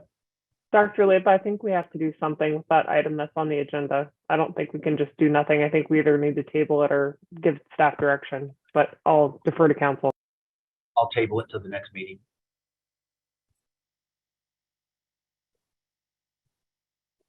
Okay. Crystal, if you can post the call to the public notice. Thank you. Mr. Chair, there is about a 45-second lag between us posting it and the public seeing it.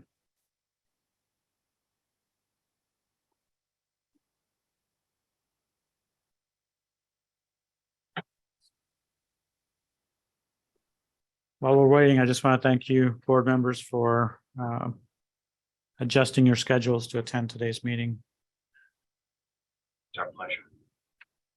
And I think I forgot during the intro to say Happy New Year to you all. Thank you. Wish the staff Happy New Year too from all of us.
Mr. Chair, I don't see anybody that's dialing in. Okay. All right. Before we adjourn, Kim, next meeting is February 8th and 9th, correct? That is correct, Mr. Chair. All right. Look forward to seeing everybody there. Thank you for a very good day and thank you for your participation and follow through. This meeting is adjourned.